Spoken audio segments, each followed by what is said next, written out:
So, Ryan Reynolds is making Deadpool 4 a priority. Why do we think that is? There was a new trailer for Daredevil, Born Again Season 2. How do we like it?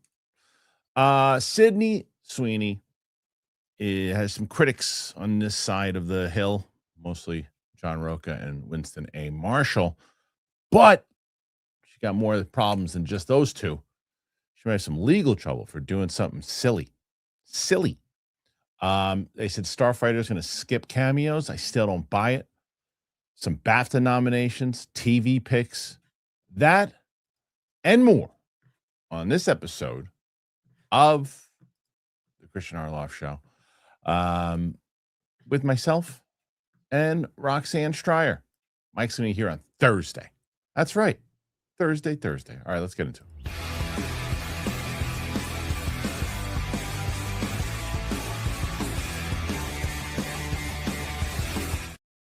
Welcome back, ladies and gentlemen, to the show. Just waiting on Roxy. She was sent the wrong link. Not her fault today. So we, yes, I called you out. Look, Luke's shaking his head behind the scenes. He's like, come on, man. You didn't have to say that. Yes, I did. You got the day off. You got a Superman shirt on. That's what you get. I don't know how that makes any sense at all. They can't see you. So we are here to discuss a lot of different things.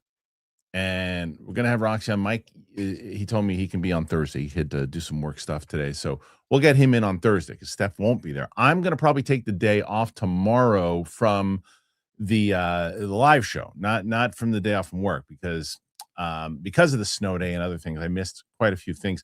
Winston's coming in, We're going to shoot a reaction in the morning. And then I got Sam coming in and do some more Game of Thrones stuff. And then I got just quite a few things. And I have a live stream that's going on. I got a full-on live stream that happens with the members. Speaking of which, I don't think, well, I should say one particular person leaving spamming comments who just doesn't understand how to read, I think. Someone said along the lines of, well, now that you're charging people for the Game of Thrones reactions, I'm not going to sub anymore. No one's charging for the Game of Thrones reactions. Everything is as it was. The members just happened to get them a little earlier. You're still going to get them the same way that the books haven't come out yet, but the TV show did. Stop it. Stop this. Stop spamming. Get a real account. You nonsense avatar. Someone asked how the weather is. It's not great. Definitely not great. But I don't care about that anymore because Roxy's here. That's all I care about. Roxy Hi. is here. Hello, how are you? Fine. Discombobulated. I know. That's okay. Did you try to click on the other link? I had 3 links. You both sent me a different one, and then there was a third one. Oh, there's a third one too? I've been in all the links. Damn you, Luke. Luke's like just laughing his ass off right now, sitting down in his chair. He's just laughing his ass off. Can you see him? Yeah. Oh. He's laughing his ass off. So anyway, the weather here, I showed you, I sent you the. Yeah, holy crap, man. It's crazy. My dad's been sending me stuff too. I mean, yeah. Wow, you guys really got hit. Yeah, Boston and New York got lucky a little bit though. Meaning that when I was looking at, all the stuff that was coming in, we didn't get extreme rain afterwards. It turned to ice. It just was the snow. That's easier to clear. Yeah, gross. Yeah, for it's sure. easier to clear. But yesterday I was able to do the live show from my house. My youngest made a cameo. She was on the show yesterday. How was getting there today?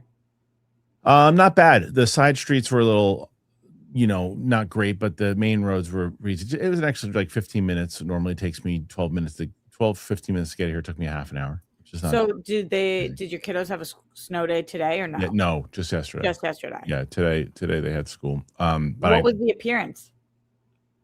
What was the appearance of school? No, of Maisie. Oh, yes. I was so confused because I was like, it was yes for school, and then it wasn't the follow up to the thing I said. No, it wasn't, but it was about the same person. Yes, it was. It just took me a second to get there. I spent too much time with my grandmother. You can't. There's no through line anymore. as long as it connects some way or another. the appearance, she was recording with Roka, and by the end of it, she was bored, so she's waiting for me to get off. So I was like, just come here. So she sat down and Ed Haskell asked her to tell a joke, and she did. So she told 2 jokes, and What that were was they? it. The one was not here. I'll give you the same one she did. Knock knock. Who's there? Europe. Europe who? No, Europe who. So Really that yeah, it's a good one. And then Really the other good. one, I forget what the other one was about a lizard. Someone will tell me what it was. I gotta know about the lizard. Yeah, so there you go. Where'd Mikey? He couldn't make his work stuff, so he's coming in on Thursday because Steph can't make it on Thursday. So Mike's gonna fill in for her, and I'm gonna take the day off tomorrow from the show because I'm doing. We've got a lot of reactions that we're shooting. I'm shooting with Steph later on today. We're doing Predator Badlands, which she still hasn't seen. Then I haven't seen any of those movies. Okay, and then we're gonna do Sam and I have just like Game of Thrones coming out of the yin yang for the next 3 days. You know what I didn't do? What? I didn't send you TV this week because I haven't been watching much. Okay, so that's what I started to ask Luke that question. I didn't watch anything this week. The only thing I've been doing is I'm binging. I'm now ass deep in knee deep, arm deep, elbow deep. Knee deep's better than ass deep. I think so. I'm knee deep in Tell Me Lies, and I've been watching the Game of Thrones show. So, the new one. Okay. Yeah. So we already talked about that one together because you watched all of it. Yeah, it's true. But season 2, you saw Giant Penis McGillicuddy. You didn't watch episode 2? There's no way. No, I did watch episode 2. First shot you see is the old man walks out of the hut with his big elephant penis. I guess I wasn't watching on a large enough screen to call it an elephant penis. Well, you weren't looking. He put the zombie to shame. And perhaps I'm still thinking about the elephant penis from 28 years later. I just said he puts that guy to shame. I know. I think he puts that guy to shame. Wow. I think we should do a side-by-side comparison, see what happens. Yeah, we get shut down. So no show tomorrow? I don't think so because originally Sam was supposed to come in on Thursday and Friday, and then she asked if she can come in Wednesday, Thursday, Friday, and we're trying to get as many Game of Thrones episodes as possible done. So I had to shift and move Winston. And I had to move Winston anyway because I realized I had Winston come in or shooting at like 2:00 his time, right? Or whatever it was. No, 2:00 my time, but we're watching Saving Private Ryan. So by the time that it ends, it'll A, blend into the member stream, and B, blend into Sam's shoot date. So it doesn't work. So I had to just Wednesday, just not gonna do it. Roka, Mikey. To host? No, you know why? Because here's the reason. I mentioned this yesterday. If it wasn't for your chemistry with Mike and the Capes and Cows chemistry, I wouldn't do 2 hosts anymore. Too expensive. Yeah, but you wouldn't be there. No, I know, but the problem is that anytime I'm not there with 2 hosts, I will say this, and not only because you're in the room, you are one of the few hosts that when you're on, sometimes it makes it's worth it to do 2 hosts when I'm gone. A lot of times it's not. Maybe try just one. I mean, Roka's hosted by himself. You want to just host the show by yourself? I have no problem. No, I'm just saying for you. I've done that. Yeah, I've done that before with Roka, and he can handle it for sure. He was going to do that yesterday if I wasn't there. But I 100% could. I would be comfortable with you doing. I just didn't know if you'd ever want to do that. It doesn't fully make sense because I would do better on my own channel just doing me. Sure. I'm sure maybe Roka too. However, if you feel like asking Roka to do a Roka Roxy show, maybe the people will show up for us, but they would have to promise. Yeah, it's tough. You don't trust it. I don't know. I just the stats have proven otherwise. I've been looking. Luke and I literally went through it, and we're diving through it. And it's just like when I had Winston and Roka on, and it was a great show, but it was like it cost more than it should have. So it is what it is. Anyway, so it doesn't matter. Tomorrow I'll be doing those, and one day off is fine. And then we'll be back. How are your reactions doing? Wiping the floor with your live shows? With Game of Thrones or in general? In general. No, it depends. It's not a wiping the floor with. It's. I mean, when it comes to like subscribers, and it's live. It's so weird. Live. You look at it. I bet you Real Rejects will tell you the same thing. Live shows don't bring in subscribers. Long form shows of this nature don't bring in a lot of subscribers. Long form reactions and other things do. When it comes to certain things, the most traffic we see of brand new people coming in are specific reactions or out of the theater reactions or reviews. That's usually when the most people come in. Live shows, people don't, because I guess like they transfer over from those things.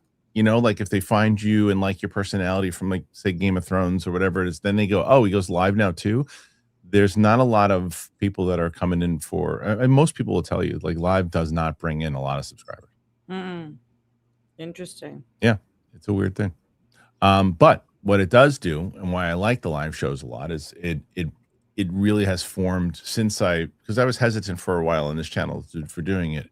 For doing what, the live shows? The live shows. The community has you can't beat the community conversation with live shows, and it's like a bar, you know, like the cast of characters that are in, the people that you're seeing every day, the comfortability that people feel when they're there having conversations. So it's just like different aspects of the channel. It's like I don't need this show to be like the hit of the channel. Like originally when I started it, I was hoping it would be like the thing like Collider Live used to be, but it's like it's not that era in YouTube anymore. I know, it was so odd when I went back to do the 2016 post, which first of all I couldn't believe you weren't in. I know. You see, I did it. Kristian, did we not do any shows together in 2016? Of course we did. We? I dug through for a show with you. Were you not on the Schmodown? I couldn't find any photo. You didn't come. No, you didn't join the Schmodown. Because I made like a notepad before I went to look for the photos. I made a notepad of like, what was I doing in 2016? And I literally just wrote your name because I didn't know what iteration, but I was like, definitely something. You know what it was? I know I was on the show in 2015. You probably did. You ever come into Collider to do the Schmoes show? Because that's where we were. We were at Collider Studios at that point in 2016 in the double studio. You weren't at AfterBuzz still? No, we left AfterBuzz in 2015. Okay, so I had pictures of me and you from 2015. But nothing in 2016. And then in 2017. I think I might have a picture of us not doing shows together, but like at Comic-Con that year. Very possible. I literally couldn't believe it. I was like, so that was the 1 year off from Kristian and Roxy? Like, all right. Yeah, I know. You weren't in the whole slide. I know. Well, yeah, but once they do the 2018, 2019, every other picture will be us. 100%. I just thought that was so funny. Crazy. I was like, yeah. I mean, Makuga was in it. Like, interesting. Yeah. I don't know. It was very odd. There were tons of pictures of me and Ken because of Screen Junkies. Right. That makes sense. Yeah, and I think I don't know why that was. I'm trying to, but either way. I had a point of that. What was the point of that? What we were talking about? Why we were talking about just in general how like the algorithms and live shows and how it's completely changed, and it got me to thinking like it was so crazy that in that year, like whether it was before or after, doing live show with you, doing live shows were where it was at. Like, can I pause you for a second? Because here's the fucking guy I'm talking about. This guy. This is the guy who's talking. This fucking game father. He keeps spamming the chat, dude. So here's see if you can fathom this. Read what it said. What does it say? He's just like he said. Instead of telling me wrong, go look. He did it again. He's got 6 episodes behind members. Yeah, the fucking unedited that nobody can edit. I have editors working on the other ones. It takes time so they edit it together. So what PLD does is he takes the unedited, puts a thumbnail on it, throws a time code on it to make sure people can watch it. If they want to watch the whole thing. You're gonna get the other episodes. So cut the fucking shit. You're in there just to cause shit. Maybe he's just playing a game. What? He's being a douche. He's being a douche. Or he didn't understand. If he writes back, oh, I didn't know that's what happened. It's not. Why would he know that's what happened? Because it's member videos. How do you not know? You see member videos, and it's like it's on the unedited versions that have been going up for months. I don't know. I think that people have said so many worse things about you on your channel. No, but that's annoying because it's because that's someone who's just not paying attention to how it's run. It's like I'm not. He's like, just putting it behind the paywall. Bad look. No one put it behind the paywall. No one did that. I There was want no one Game who did Father that. to respond. Game Father, No. address Yeah. the situation. Now let's see what he says in return. If he says, Right. "Oh, I thought it was just behind there, my bad," all's forgiven. If you double down, fuck off. I mean, you are putting his back against the wall a little bit. Good. See, what do you It's do funny. when you're ass deep? But you're back against the wall. Yesterday was funny because it wasn't these. I don't think it was this. I had on different glasses. I need glasses. I had these glasses. I had glasses on yesterday, and somebody goes, hey, so what would they say? They're like, hey, nice glasses, whatever, too. And I was like, you know what? You're in timeout. And the guy was legitimately complimenting the glasses. Wait, why did you put him in timeout? It was the way that I read it. I read it as if he was saying it. He was a member. Nice glasses. It was a member, someone who's very supportive. And then they wrote back on their super chat. And I was being serious. I was like, oh, I like your glasses. Yeah, that's funny. Yeah. All right, what do you say? Your other uploads, like the members always come out afterwards from everyone. Okay, my bad. I'm going by. Okay, forgiven. See, that's what we do. We have conversations. Yes, here's what happened. People asked from the members, Game Father. People asked, and they said, "Hey, for members, is it possible if you have the footage, can you just put it up a little early?" So why not? It's not exclusive. It's just we already have that footage. The editors are hard at work right now. Wednesday and Thursday are coming out. So no, look, now me and Game Father have no beef. Now the Game Father gets it. Now I get the Game Father. No more beef. Just chicken. That's right. My dad jokes recently have been so bad. So bad. Do you think there will ever be an age of live again? I don't know. Live. You're not with me, right? I heard you. I heard what you said. Will there be an age of live? And I'll answer that. But okay. I thoroughly love this comment because I think it's true. Kristian is quick to anger and quick to forgive, like Happy Gilmore. I think that's true. I think that's that's dead accurate about you. I think that is dead accurate. I think that Paul Hitchcock is 100% correct. Like, I will bite your head off and then realize what you said was something else, and then I'll give you a hug. Yeah, like Game Father. Like, if Game Father would have kept being no, and I'm like, get out of here. I'm probably throwing him out of the room. I'm probably throwing him out of the channel. But he's like, no, I just didn't understand what the hell you're saying, fuckface. Okay. I'm like, okay, forgive me. Follow-up question. Yes. With all of the love and respect in the world, is it because you're hungry? I am a little hungry. There's no reason that you should have to apologize for what you asked first, because you know me well enough that you know the moods. I don't see any food near you, and I know it took too long to get here, and it was a dumb feeling. It was a dumb move. It was a dumb move. Yeah. This is okay. Look, so here this is good. This is why to go back on the conversation we're talking about live. This is why I like live. We're good.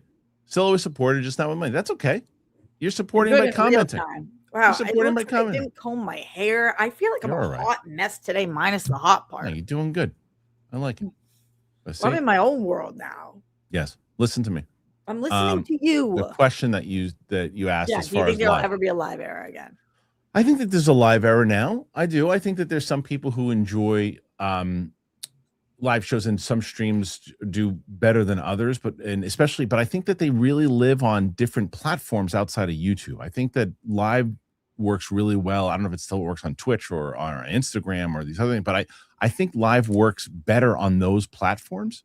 I think that it's different because the days of what we used to do. I mean, I remember when we were doing movie talk. I mean, movie talk at one point, I think like 10,000 live viewers. That age in the movie space anyway is just not. It's just not a thing anymore. I mean, it was crazy. It was crazy. If we weren't bringing in thousands of viewers on any of our live shows, it was not.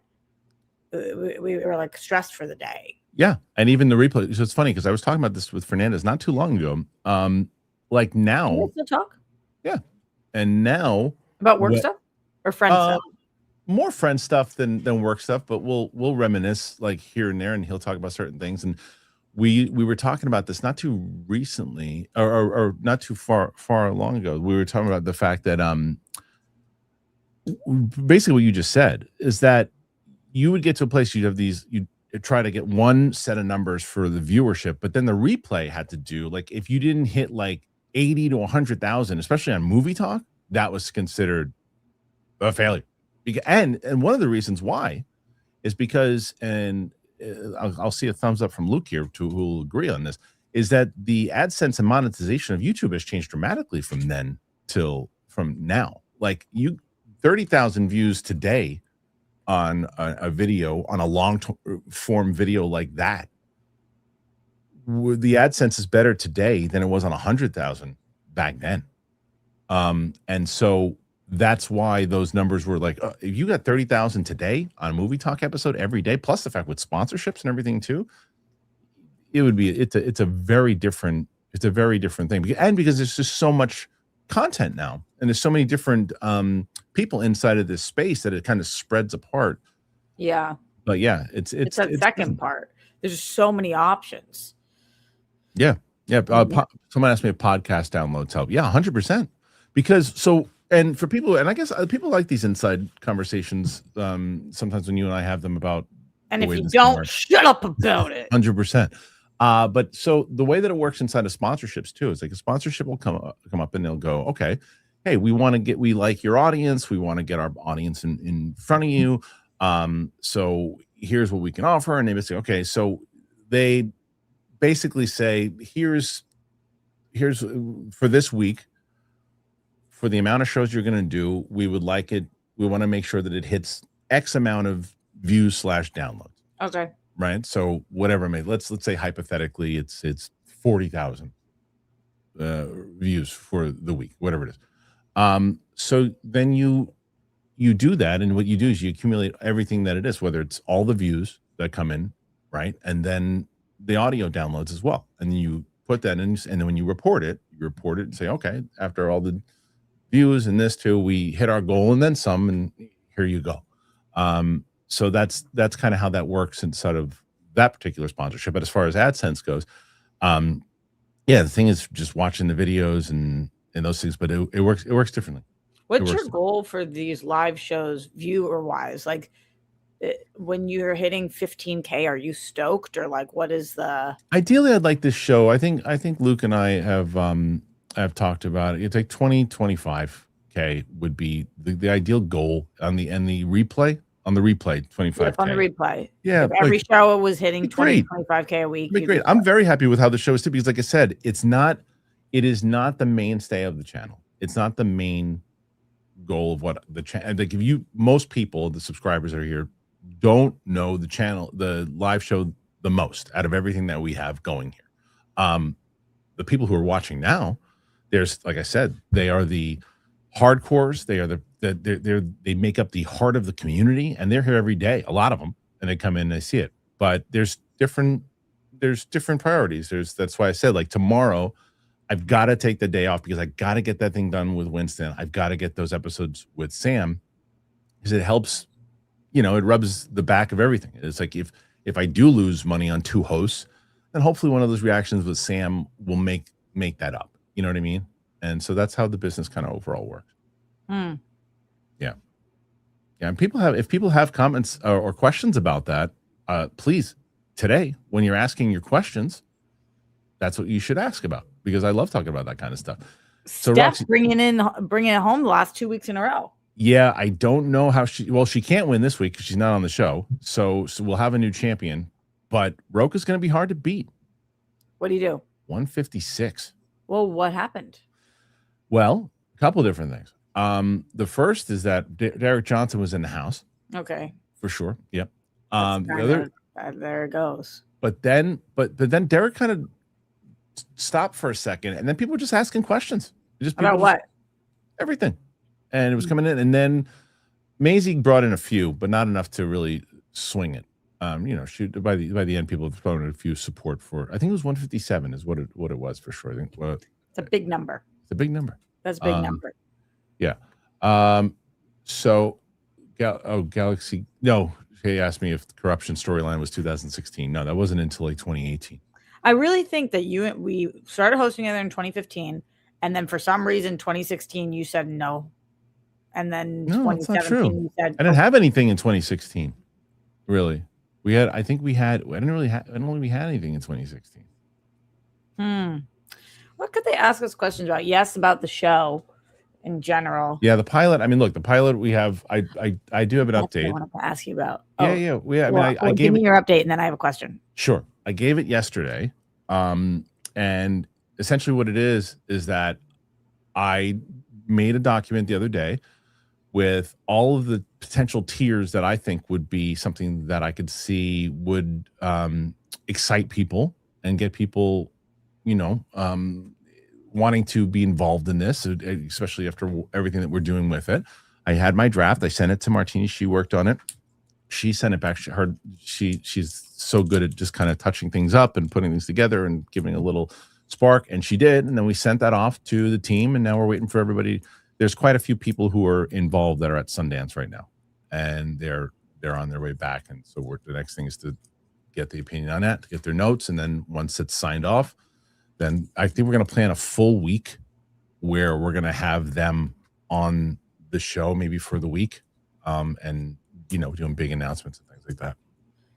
Very cool. When it's going? I don't know yet. When do you think that week is going to be? I don't know yet. I have to get the next month. If it's up to me, I hope so. Okay. I would. That's why I made sure that's what that meeting in LA was so crucial about. It's like everybody get on the same page of what we think, what the overall campaign is. Everybody was on, finalized the script that we liked the best. We did that, and now it's okay. Now we have to just get the plan in place, and everyone goes, okay, we're ready to launch this, and we're ready to go with this, and that's it. This is a private question that I'm going to ask publicly. Sure. Because that's what I do. Mm-hmm. Have you talked to Fernandez about possibly contributing financially? No, I haven't reached out to anybody yet about contributing financially because I don't know yet what that entails. That would entail? Yeah, not yet. I mean, I have, the overall soft goal, but I think that there's going to be quite a few things that I do. The first is the audience knows, like, they're going to be the ones that are really locked into this thing. To when I am able to explain what it really is, I think they're going to get excited, overall about what it is. They're going to be the first ones on the boots on the ground. Then there's going to be emails made to people like, look, this is what we're doing. We'd like you to, if you want to check it out, you want to contribute it, then get involved. Yeah. So that's it. I feel like he would want to contribute, honestly. I'm sure he would. I mean, like I said, I'll reach out to people once we get that going. So, and then we just, you had quite a few. There are two in here that you probably could talk about for next week, if you wanted to. You had, I mean, we could talk about that. Oh yeah, I'm like loving this show. It's really he's so great, isn't he, Duncan? Not only is he so great, but don't you think that, I mean, if Star Wars, Marvel, or DC is paying attention, somebody's gonna snatch him immediately. He's huge and he's a baby face. And he is 100%. You mean wrestling baby face, right? Yeah, 100%. He is. He should play good guys and heroes for the rest of his life because he's very good at it. And it's not easy to do in wrestling, especially not at that size. And the other one? Oh, no, sorry. All right. I love Abbott Elementary. Always love Abbott Elementary. I mean, I'm really binging. I've been spending so much time binging Tell Me Lies. I'm also binging Lioness. So I'm going back prepping for this year of shows right now. So I'm just not watching that much new stuff, which is, except I do every week. I watch Abbott Elementary. I watch Industry. I watch The Pit. And I watch Night of the Seven Kingdoms. And so it's the exact same shows I talked about last week. The Pit's amazing. Okay, just because we have been talking to the chat all show. Do you hate this shirt, Kristian? Because I'm getting a lot of negative feedback about the shirt. No, I like that shirt. I think it's cute. It's like a little preppy girl today. Yeah, I'm a little preppy girl. Chilling with sometimes. What was my favorite comment? Somebody said that I'm walking onto the set of Malcolm in the Middle or something. Like that. Someone said the shirt is terrible. They're slamming the shirt, and I feel like, okay, does it help that? Does it help that's a little crop top, guys? Like, does that make it a little cuter? Like, everyone was gonna say yes now. Everyone is gonna say yes. Like, we got a little because now everyone loves the shirt. Crop top situation. Yeah, now everyone's gonna love the shirt, and it's certainly not my man shirt. Hence the crop top. It's like a fitted. Yeah, look, everyone's changing their tune now. Yeah, okay. Shirt is bad. Someone said Ed said belly showing. Fuck the world. No. Yeah. For the win. Nope. No. Yeah, the shirt's like, it's normal. It's not, you win some, you lose some. I'm a fashionista. That's fair. I'm not as fashionista as Steph, but I'm a mini fashionista. Sometimes you swing and you miss.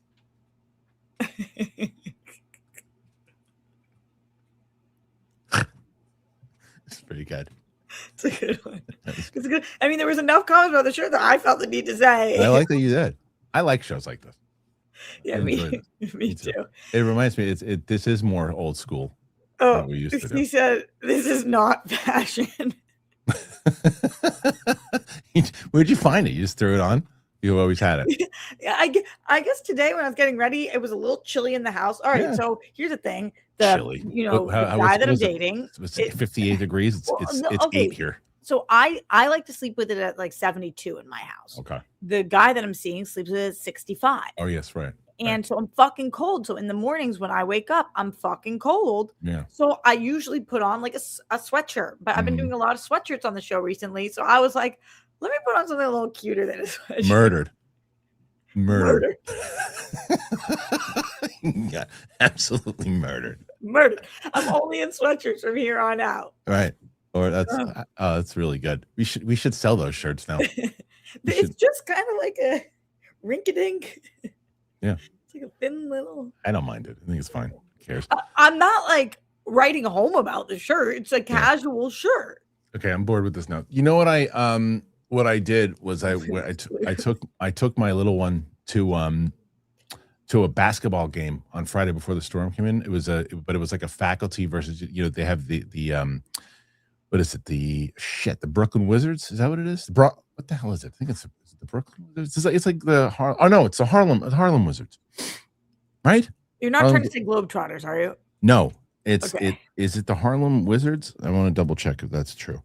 Yeah, Harlem Wizards, not the Globetrotters. So they played against my daughter's faculty at her school.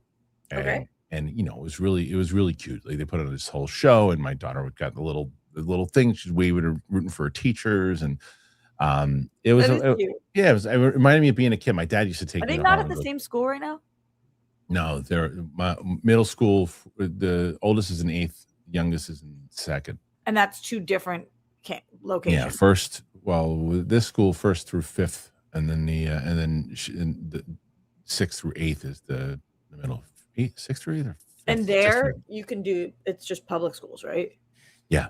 Oh, I missed that. Yeah. So anyway, so yeah, it was fun. We had a good time, and then I was bummed yesterday because I wanted to, because I still had to work and I wanted to take her sledding yesterday. I couldn't do it because I didn't have enough time. And plus the snow was still buried. I had to do so much digging out of the driveway yesterday and shoveling. So it wasn't the day, but the good and bad news is that she'll be able to do it next week. So it's supposed to snow here again next week. Oh my God. Yeah. Do you guys still use those blow up sleds, or was that just when I was a kid? It was I don't know. There was one that we got her. It's a blow up one, or is it inflatable or no? No. You know what I'm going to do though? I'm putting this in the chat. You can all go tell me to F myself. I don't care, but someone said I should do it. I'm going to do it. I'm putting in an Amazon sledding link. It's a wish list that I had for a while, but I put a snowblower on there. That's amazing. If nobody gets it, I'm going to get it myself. But I figured someone said throw it in there, see, and if first rate Nate. How expensive is a snowblower? It's like $50 this one. I love that. Yeah. It's like it's really like this one that I put on there is like a leaf blower, and it's they work for leaf blowers. Yeah, it does. Because it says this one says it's leaf blower cordless, and it's got a fast charger, lawn care, speed, power, electric leaf blower for snow removal as well. So and it does work. You don't have to shovel if you blow. I'll tell you if I get it. Yeah. I don't know. I just do you know the rules in Boston? The actual rules of the road in Boston. This is amazing. Yeah. So my sister lives in Southie. Southie, you've probably heard of. That's like the Irish neighborhood of Boston. Yeah. Here's the actual legal rules in Southie. If you park on the street, which everyone in Southie does, if you dig your car out of the snow, that street spot is yours for 48 hours. Really? You are allowed to save it with a lawn chair, a cone, or anything that identifies as that size. Wow. And if somebody parks in your spot that you have cleared out, by the rules of the road, you key their car. Is that written down in stone? The key your car part is not written in stone, but no cop will ever. That's what everyone there does. If you park in a place with a lawn chair and they have 48 hours to hold that spot, if they dig out their car, you can key their car and get it towed. You legally can get it towed. You legally can't key their car, but that's what they do.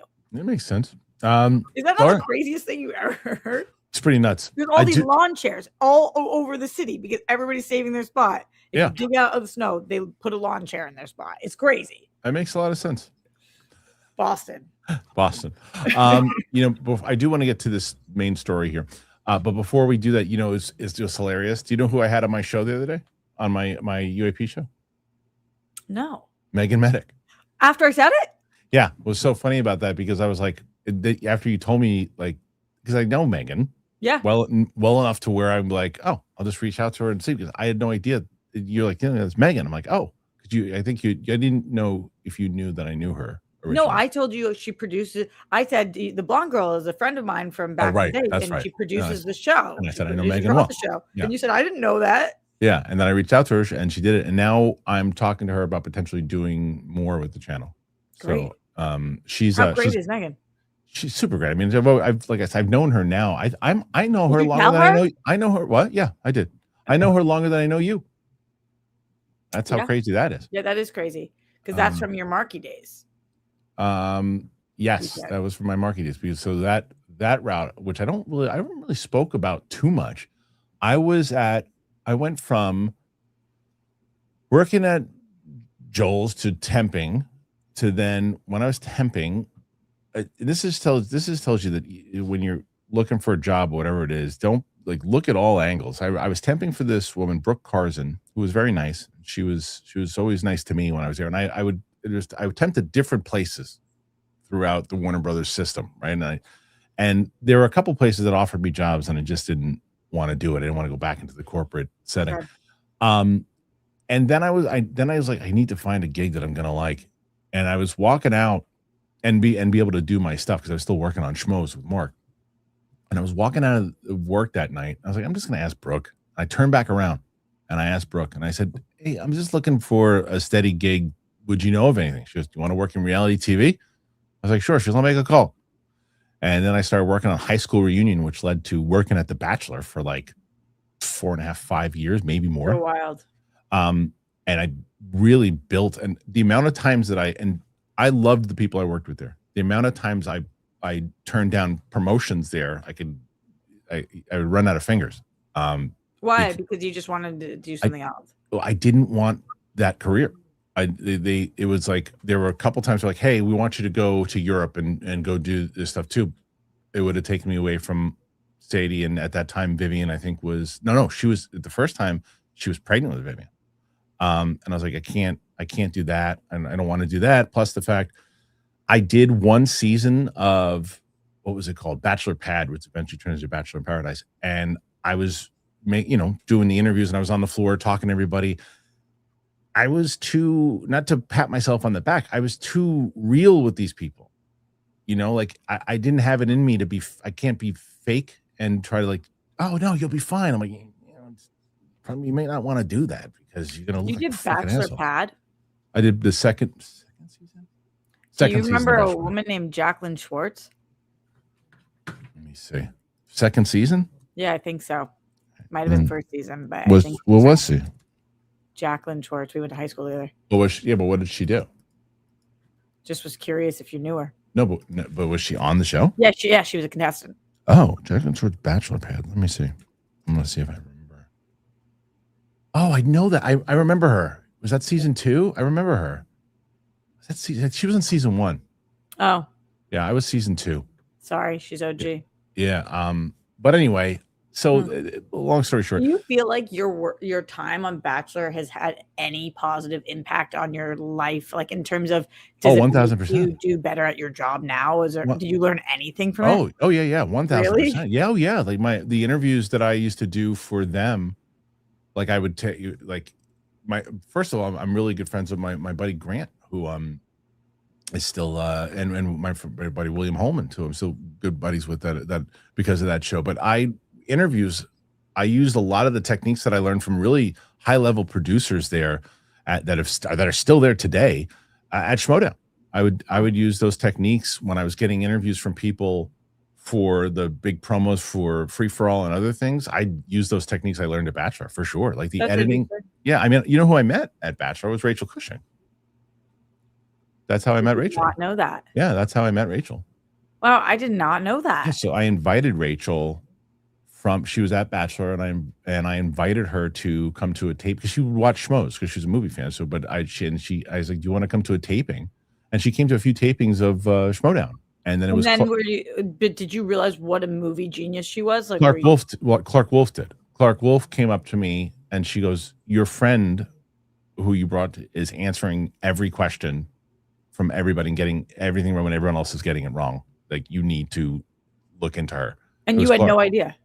I knew she was good. I didn't know if she would. Not everybody just because they know about movies are good at trivia and at the Schmodown, and then one thing. Do you remember those 2 questions that you would ask everybody if they thought they might be good? It was something about, I think I would ask the Bestman question, right? Didn't I Is that the Star Wars question? That was the one Roka got wrong. Yeah. And then you would ask who directed Good Will Hunting. And so the first time that you came up to me and we were talking about this, and I was like, I don't know anything about movie trivia. Yeah. And you not knowing my favorite movie is Good Will Hunting, you said, who directed Good Will Hunting? And I said, Gus Van Sant. And you said, that's better than you think. And I was like, that's literally the only question you could have asked me that I knew the answer to. Hilarious. That is hilarious. That is funny. I do remember that. And then I also remember when the Star Wars one is what you asked Ben. Yeah. Yeah. Ben came in and blew it in his first audition. Yeah. So because I didn't know, I liked Andrew and Ben when they came in because they were playing the characters well. And then I remember saying, just get a couple fucking questions right, because I didn't know how they were going to be, because it's just like and then but that's a whole different other thing. Anyway, so Bachelor led to Fandango, led to but there was that interim period around when I left the Bachelor, because like I was saying, I had just so many times my boss Jeff, who I would talk to here and there, and talked to him not too long ago too. One of the sweetest people on the planet. I love Jeff. He was just such a good guy. This is your Bachelor boss? He was the Bachelor boss, and he was the guy who brought me on to the show and continuously asked me to promote me. Like, would continuously, okay, how about this? I'm like, yeah, I'm good here. And I would stay in the same position doing the same thing over and over again. Eventually he goes, look, you either got to take this or we got to move on, because you can't just keep doing the same thing in the same position for, the last 3.5, 4 years. You're good at it, but you're overqualified for it. And there's other people who can do it. What do you want to do here? And I said, maybe I should wrap up and this will be my final season. Because I just knew I didn't want to do it. I didn't want to do that. Where would you be now if you had? Miserable, because there was quite a few people. There's a few people. There's one guy, I won't call him out by name, but he's a very talented comedian, very talented, content creator and everything too. And he was building, and he was concentrating on the same stuff I was. And then he got off. He went that route. And I don't see him doing the other stuff anymore. I knew he directed his own movie and did some stuff too, and he was really good at it. But he's not. But I think he's more focused on. You get stuck in a career that's comfortable. You're comfortable and you're doing it. And he might love it. He might love it. It's really difficult. I commend you, because I can't imagine having a pregnant wife, right? And knowing there's set money or. Yeah, I didn't quit yet. I was Vivi was knowing that was the direction or whatever. I mean, it's very, very difficult. I've had to do that a couple of times too. Turning down money, which is so hard to even get offered in the first place in this industry. Yeah. It's so hard, especially when you have people relying on you. Well, it's true, because when I left at that point, Vivi was probably 2 years old. Probably 2. So okay. I was basically, Schmoes was doing decent, but we were paying me and Mark, and we had just gotten a pretty good sponsorship from. Oh my God, who was that? Oh my God, who was that freaking service that I can't remember their name? The service that it was Loot Crate. We had a really good. Oh yeah, We had a really good remember them. sponsorship from Loot Crate that Do was. they still exist? I don't think so. If they do, it's not in the same capacity. But we had gotten a sponsorship from them that was keeping us afloat. And then I was trying to find some stuff to make men's, and Marky Costello was my manager at the time. And she's like, hey, I teach these classes, and there's a class that's open that people who are building a YouTube brand and things in that nature and starting, coming, the younger kids, people who are actors that are looking to get into the social media space, and that would you want to teach it? And I was like, yeah. So I taught that class to make some extra money, and that's how I met Megan and some other people. But then I remember seeing the thing I can't remember. We were doing Schmoes. Erin Darling came on. She was on the show. She was doing AMC at the time, and she said, you guys should do that show. And I think she made the introduction, and then John had me on first, and then me and Ellis together, and then invited me to be. And I saw Amy Rose.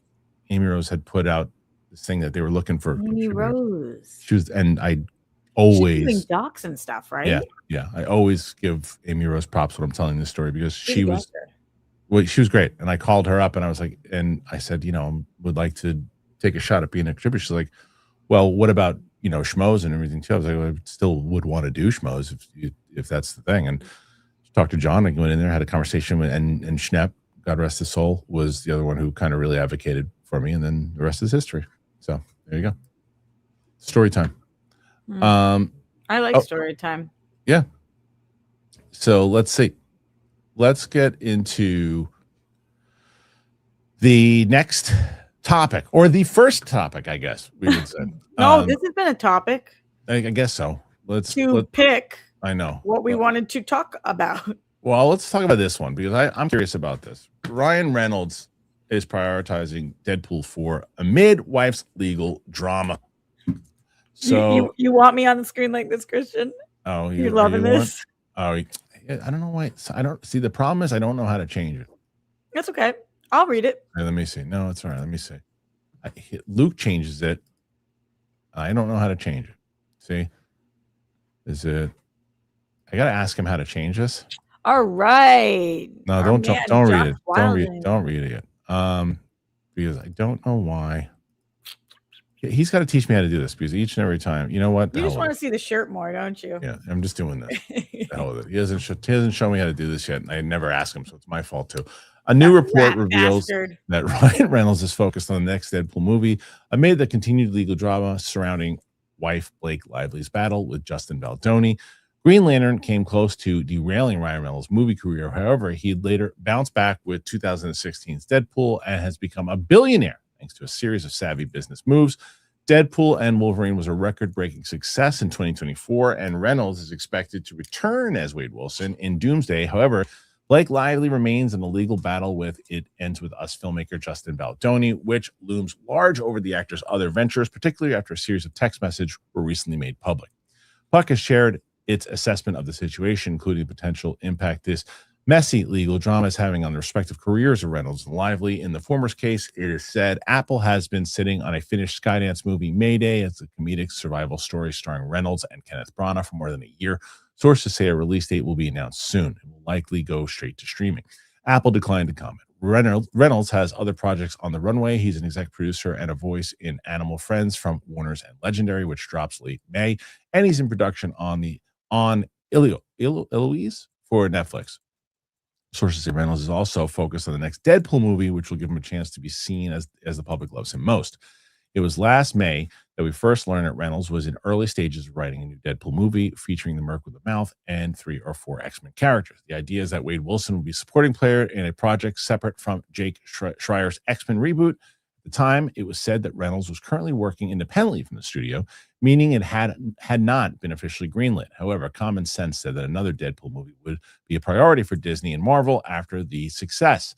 Social media scoopers have claimed that Reynolds is developing an X-Force movie. Deadpool has a memorable stint with the team during Rick Remender's X-Force run. In that, the anti-hero was paired up with Wolverine, Archangel, Psylocke, and Phantom X. We also know that Reynolds was eager to drop and develop an X-Force movie when the X-Men rights were still with 20th Century Fox. Okay, so first of all, Roxy, this is what I think of this. I want to see if you agree. Yeah.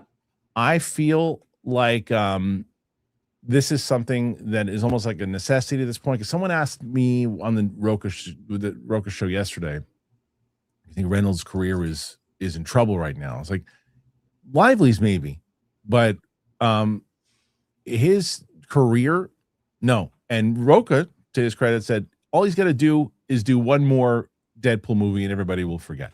And I think he knows that too. And I think that's why he's doing this. I think he's going to let's just get another Deadpool movie out. People will talk about this for as long as it's in the air. If I am him, though, I am telling my wife every day, let's just try to find a way, settle, and get this done with. Let's just put this in the past because they both look absolutely horrendous right now. I don't know how you feel about that. I haven't talked to you. When you say they both, do you mean Baldoni and Lively? Reynolds. Have you been talking about the Matt and Ben text messages? And not really, because I don't really. I said text messages. No, what I said yesterday about it was I try if it comes up on my feed, I try to just scroll past it as fast as humanly possible. I'm so bored with it, and I just don't care. But you know, do Ben and Matt come off bad in these texts? Not to me. Okay. People think yes, it's emails. Basically, the only reason I mentioned that is because Ryan has inserted himself with his friends, asking for them to support Blake, and Blake's movie's cut. Like, it wasn't just Blake reaching out; it was Blake and Ryan reaching out, and so that's the only part now that he seems somewhat involved in. Okay. When it comes to Matt and Ben. Blake and Ryan reaching out saying, we need your help supporting our cut of the movie. Can you please back us up with the cut that we want and be our friends? And Matt and Ben being like, yeah, you're our friends, whatever you need. Right. Which is like, I mean, anybody who knows Matt and Ben's relationship with each other, they clearly like to have their friends' backs. Right. We've seen that. So and they probably didn't know this was going to turn into the shit show. Not knowing what was actually going on. To me, you have a friend and they ask you to do something. Right. Usually you do blindly support them. So I didn't think they came across bad. Just saying that it does seem like because of the last Deadpool appearance where they talk about how that was like making fun of Justin Baldoni, and because of some of the emails that are signed off by Ryan and because of Ryan's involvement in this, that is why he is involved. So that would be like my only thoughts on his actual involvement, because otherwise this title is kind of weird for this article. Like, kind of what does one have to do with another? Yeah. But it does. Right, it does. Yeah. Because that's what we're talking about. As a side note, do you not know Eloise? No. Oh my God. Kristian, with two little girls? Eloise at the Plaza? I'm sorry. This is Amy Sherman Palladino's next project. Oh. Gilmore Girls, Amy Sherman Palladino. Marvelous Mrs. Maisels, Amy Sherman Palladino. Okay. Eloise is like, that was when we grew growing up, that's what we read. Eloise at the Plaza. She's the it girl. And Ryan Reynolds is starring in that. And I actually think that's really smart too, because go for the families, go for the kids, get the people on your side. I also, unlike you on this, and oh my God, are you in a million places right now? No, I'm watching. I'm listening to you. I'm just bringing up the next story. Relax. Don't do that. I'm listening. I do that. There's two new stories. This isn't going away. No. I don't know that we're gonna. I actually saw, and I'm not comparing these two things like apples and apples, but like apples and oranges. I saw this quote from Amber Heard this week about like how her. Sorry, I'm not giggling at that. Her entire life has been completely destroyed. She can't book anything. She can't do anything. Right. She doesn't even want to anymore. She doesn't want to be in the spot, whatever she was saying. I don't know how Blake moves forward from this. I don't know how she does, even if they do settle and even if they kind of brush us under the rug. She was considered kind of an a-hole before this even happened. Like, not to this extent, but you know, so that people are not going to want to work with her. But the difference between like her and Amber Heard is, you know, alone at the moment anyway. At least how do I know? But you know, she's married with still one of the biggest movie stars in the world. So she's not going to have a financial problem at all. But career problem, she could have a major career problem. I guess if they're producing stuff, they'll just put her in it. That's true too. But then those things might not perform well. I mean, right. I'm not saying this is even close to happening, but if Ryan leaves Blake, do you think she's in a drastically different situation? Yes and no. I don't know what their, again, this is all speculation stuff. I don't know what their legal agreement is. They have, I believe they have children together and everything too. So not too bad off. She'll probably still be okay in that aspect. And she saved her money and stuff too. But I don't think, but that's such speculation because it doesn't seem like that's an issue that's even going to happen. But in regards to Deadpool, this is something that I think makes sense because he doesn't have a lot of these franchises that make a lot of money for guarantee, because whether the one you're talking about does well or not, it's not guaranteed. I'm not comparing Eloise. No, I know you're not. I know you're not. But it's whatever it might be. If it's a popular series, you want to go with the one that the last one made $1.3 or $1.4 billion or more. I don't remember, but whatever it did. So you go with that, and I get it. It's just we'll see if that's going to tie into X-Men. If it's not going to tie in, how they're going to make that work.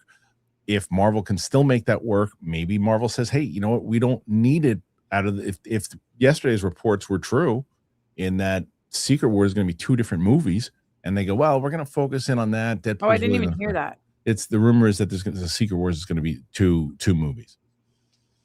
So we'll see. Okay. What do you guys make of a potential Deadpool 4? You like this idea? Is it desperate? Does it make sense? Both? Put your thoughts in there. Let us know. All right, let's get to more bizarre stories outside of just making movies and the crazy lives of celebrities that we follow. Have you heard of the Sydney Sweeney story? The Hollywood sign story? Yeah. Did you see the video of it? Amazing. So she launched it this morning, though. Did you see the actual bra company this morning that was launched? Siren? No, was it a bra? Oh. Is that what it was? Okay. You can tell me about it. Yep. Madam Web star. That's I guess because it's a comic book movie. May face legal trouble for hanging bras on the Hollywood sign.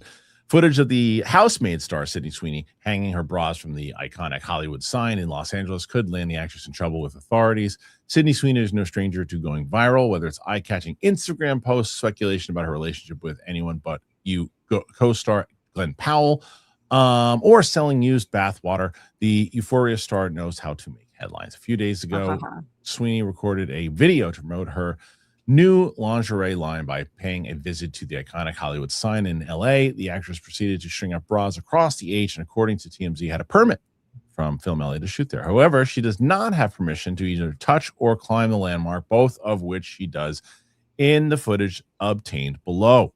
As the tabloid site explains, TMZ obtained the email from Hollywood Chamber of Commerce, which owns the sign. The chamber made it clear a production company was notified she could not shoot the sign or use the video without getting prior approval from the chamber. Sydney climbing the hill and the sign and then festooning it with bras, great word, could even put her in legal jeopardy for criminal trespassing and or vandalism. May sound serious, but chances are it's just part of the viral marketing for the lingerie line's launch. Still, the chair of the Hollywood Chamber of Commerce told the site there was no permission granted to do this as required. When they asked if police reports would be filed for trespass and vandalism, there was radio silence. Do you think this is part of the stunt, Rox? This is backed by Bezos. Okay. I don't think they give a shit if they are charged. Right. I think they've built it into the marketing budget. Right. They know what the fine is. Pay the fine. 100%. She's not going to see jail time for this. No, I mean, I think that maybe there will be a fee, and they will happily pay it. And there's this trend going on social media right now, Kristian, where obviously it's different because you're in the space, and as you just named Madam Web, and I know you could name other things, but there's a trend going on right now where women ask their husband, they show a picture of Sydney Sweeney and they say, or their boyfriend say, who is this? And everybody says Sydney Sweeney, and they say, what has she been in? And they can't name one thing. Right. And it is funny how famous she is for being hot, because she's not really that famous for her roles. Like, no, she's done more. She's done more than just been hot. To be fair, That's what got her there.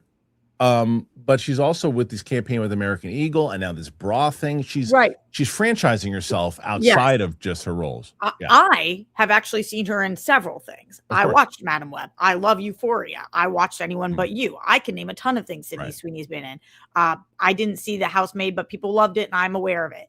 But every man living on planet Earth knows who this is. Sure. And very few of them have seen a single thing she's been in. So she is kind of like, I don't want to compare her to Marilyn because obviously times are so different, but she is kind of the it girl right now. Like she is making a name for herself in a way that is larger than just as an actress. And it's funny. Yeah. She's becoming a brand. Right. And and the thing is though, with her though, is if I am speaking of the business because of what you just said with that trend and everything too, I'm not rushing out to put her in my stuff. Maybe I'm rushing out to have her as a supporting role. I know I'm going to get her social media and she's really going to promote it and put her around like some other big actors. But like in the way that they did with Amanda Seyfried, Brenda Sconar, and she was bigger than Sconar by far. Obviously, I understand that. But putting her in with those three and then the premise was really what got in there at a smaller budget. Sure.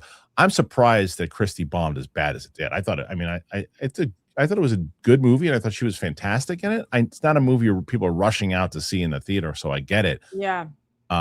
She but stays in the news though. Like even about that, remember there's all those comments on her body, and she used that to try to like drive people to the theaters. And there are some comparisons in the chat to Anna Nicole Smith and some comparisons to Paris Hilton, and I think yes, and yes. Like she is, but she also is like Glenn Powell, Amanda Seyfried. They are having her back and they like her. Like her coworkers seem to like her. In the video where she's hanging the bra, she's giggling, laughing. It seems like people are too. Yeah. So she's making a lot of interesting choices. I know that a lot of people hate her and really don't want to watch anything she's in, including people on this channel. But crazy. They Winston and Steph, Oh, Steph too. Okay, and Roka, the three of them. The three can't stand her. They can't stand her. I didn't have. I had no game tape on her before Christy, so I really didn't know. She's not my type as far as attractiveness goes. Right. She's pretty, but she's not. But that's not what I was like. Can she act? And then I saw Christy. I was like, okay, I'm on board. Like I think she's really good. She's very polarizing. So anyway, that's not as specific about this story, but just in regards to this story, now her coming out with this, I immediately, as if she was a Kardashian, when she dropped this lingerie line, I immediately went to the comments. I wanted to see what people were talking about. Right. She's driving buzz in a way that is very socialite, not very the difference between her and a Zendaya, who is obviously her co-star in Euphoria, is that I'm not like checking for Zendaya is to me like a true. She's a star. She's an actor. She's a star. Right. Sydney Sweeney, I'm like watching her like the Kardashian. What's the buzz? Right. What are people saying about her? Right. Which is interesting. She's a celebrity. She's a celeb. She's a total celebrity. Yeah, there's that. There's that. Oh yeah, Immaculate. I thought she was actually. I really liked that movie, or at least the ending of it. That was the Nun movie. Yeah, she's not a celebrity. You're wrong. She's definitely a celebrity. No, I did not say that. Not you. Not you.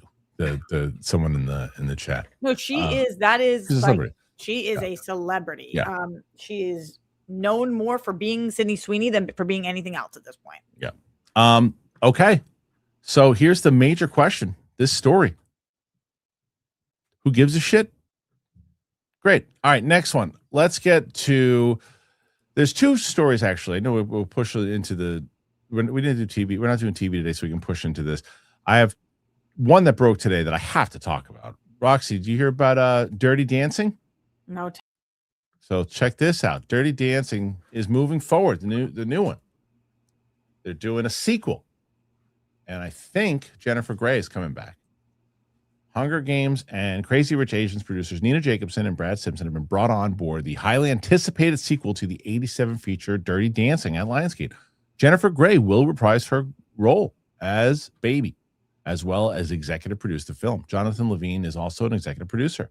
Emmy and Golden Globe nominee in 2025. Humanitas Prize winners Kim Rosenstock, will pen the script with production aiming to begin this year. Adam Fogelson, chair, Lionsgate Motion Picture Group, says in an official statement, Dirty Dancing remains as beloved today as it was upon its initial release. And we knew there's a very special group of people that would have to come together for fans to embrace a return to Kellerman's. We are beyond thrilled to announce we have assembled the perfect team to carry this film forward in partnership with Jennifer Grey. There are no better producers for this movie than our longtime partners and friends Nina and Brad from the Hunger Games, and we cannot be more excited to have Kim on board to write. With this super team now in place, we are moving full steam ahead. Yada, yada. Jennifer Grey said, the role of Baby has held a very deep and meaningful place in my heart, as in the hearts of so many fans over the years. I've wondered where we might find Baby years later and what her life may be, but it's taken time to assemble the kind of people that I felt could be entrusted to build on the legacy of the original, and I'm excited to say it looks like the wait will be over soon. The Jacobson and Simpson are currently producing Hunger Games: Sunrise on the Reaping, and executive producers on the upcoming Love Story, John F. Kennedy Jr. and Carol Bissett. So Roxy, I'm assuming, like most, you're a big Dirty Dancing fan for the original. Totally. I mean, this is where the Venn diagram of you and me probably overlaps. Like it's one of the classics, and I'm concerned about this for obvious reasons. Like, if you said to me, name 100 movies that should have a sequel right now, Dirty Dancing would not be on that list of 100. Right. That doesn't mean that this isn't going to be good. It just means, like, without Patrick. I was going to say, you could say what you want. How do you do it without Swayze? Yeah. I mean, who do you get? Jennifer Grey is amazing, and Baby was the center of this whole story, but because nobody puts her in the corner, so of course she's the center. Right. And then Swayze, though, as Johnny, like, who's the new Johnny? And this movie has to take place in what? Is there a new Johnny? Maybe. Does this movie take place in the late 80s, 90s? Because it was late 50s. Are we recasting him and pretending that it's still him? You can't do that. You can't do that. You've got he's passed on, and Jerry Orbach, her dad, passed on, but that would make sense in the timeline. But I don't know how they're going to do it. I don't know. Is there anything you want to see from this? Someone said, "Isn't there a sequel already?" There is, but not on this timeline. It's like a different. It's not like a Dirty Dancing 2 was like just someone else going through the same story, basically, from what I remember. Isn't it Havana Nights? Is that what it was called? Yeah. It was a sequel. Yeah. But it was a sequel. Is there anything if I said to you, what's the one thing you want to see from a Dirty Dancing sequel?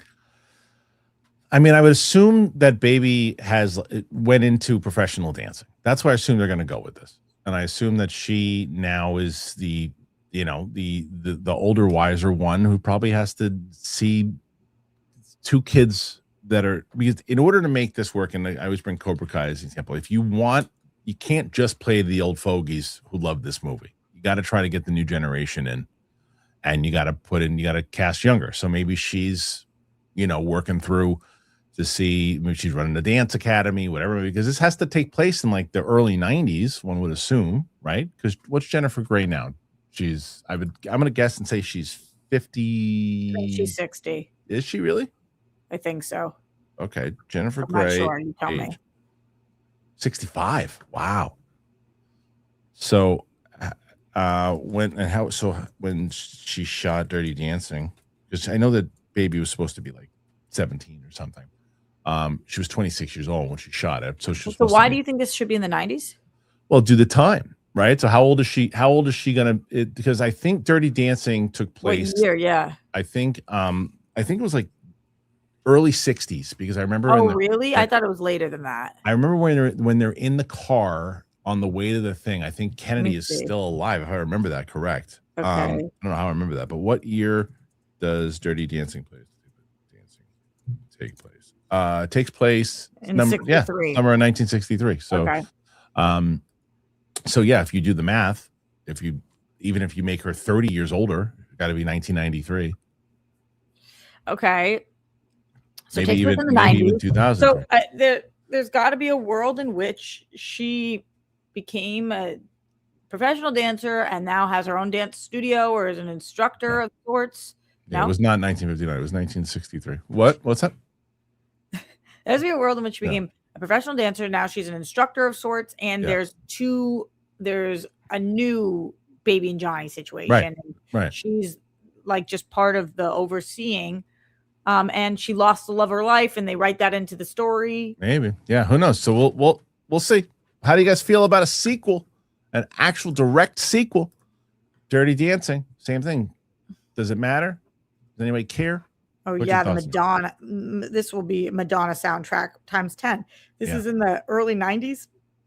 It's got to be. For a dancing Someone thing? said 80s. It can't be the 80s. I mean, If this is in the 90s, we're going to hear, even if it was the 80s, but this is going to be Madonna on fleek. Like, they should combine this. It depends. It just depends on what and how long, because, again, the original Dirty Dancing came out in 1987. So, I mean, that's like, shit, man. It's almost 40 years ago. So you can't make it 20 years. I mean, you can make it, if you're going to make it 40 years, it's going to be 2003. You know, it's like going to be, it could be late 90s, depending on what they're doing. So anyway, all right, last story here, because this could be one of those, I think you're full of shit stories. And so apparently Starfighter is not going to have any cameos. They're going to skip all the cameos. No cameos at all.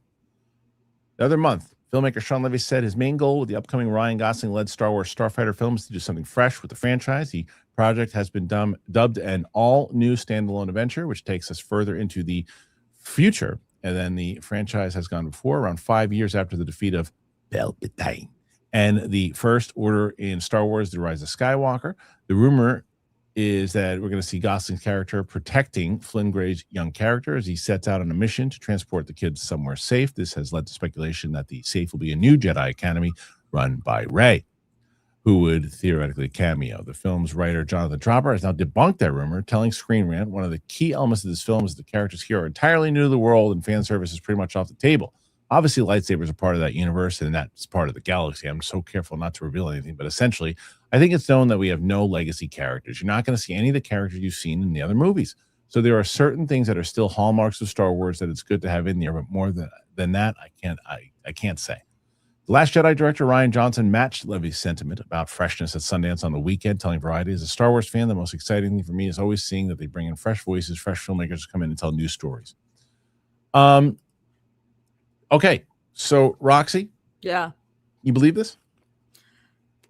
If you tell me I don't, then I don't.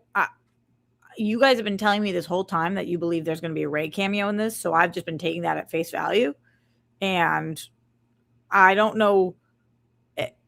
It wouldn't do them any good to confirm that there is. So I guess if asked about it, saying that there's not is the smarter move.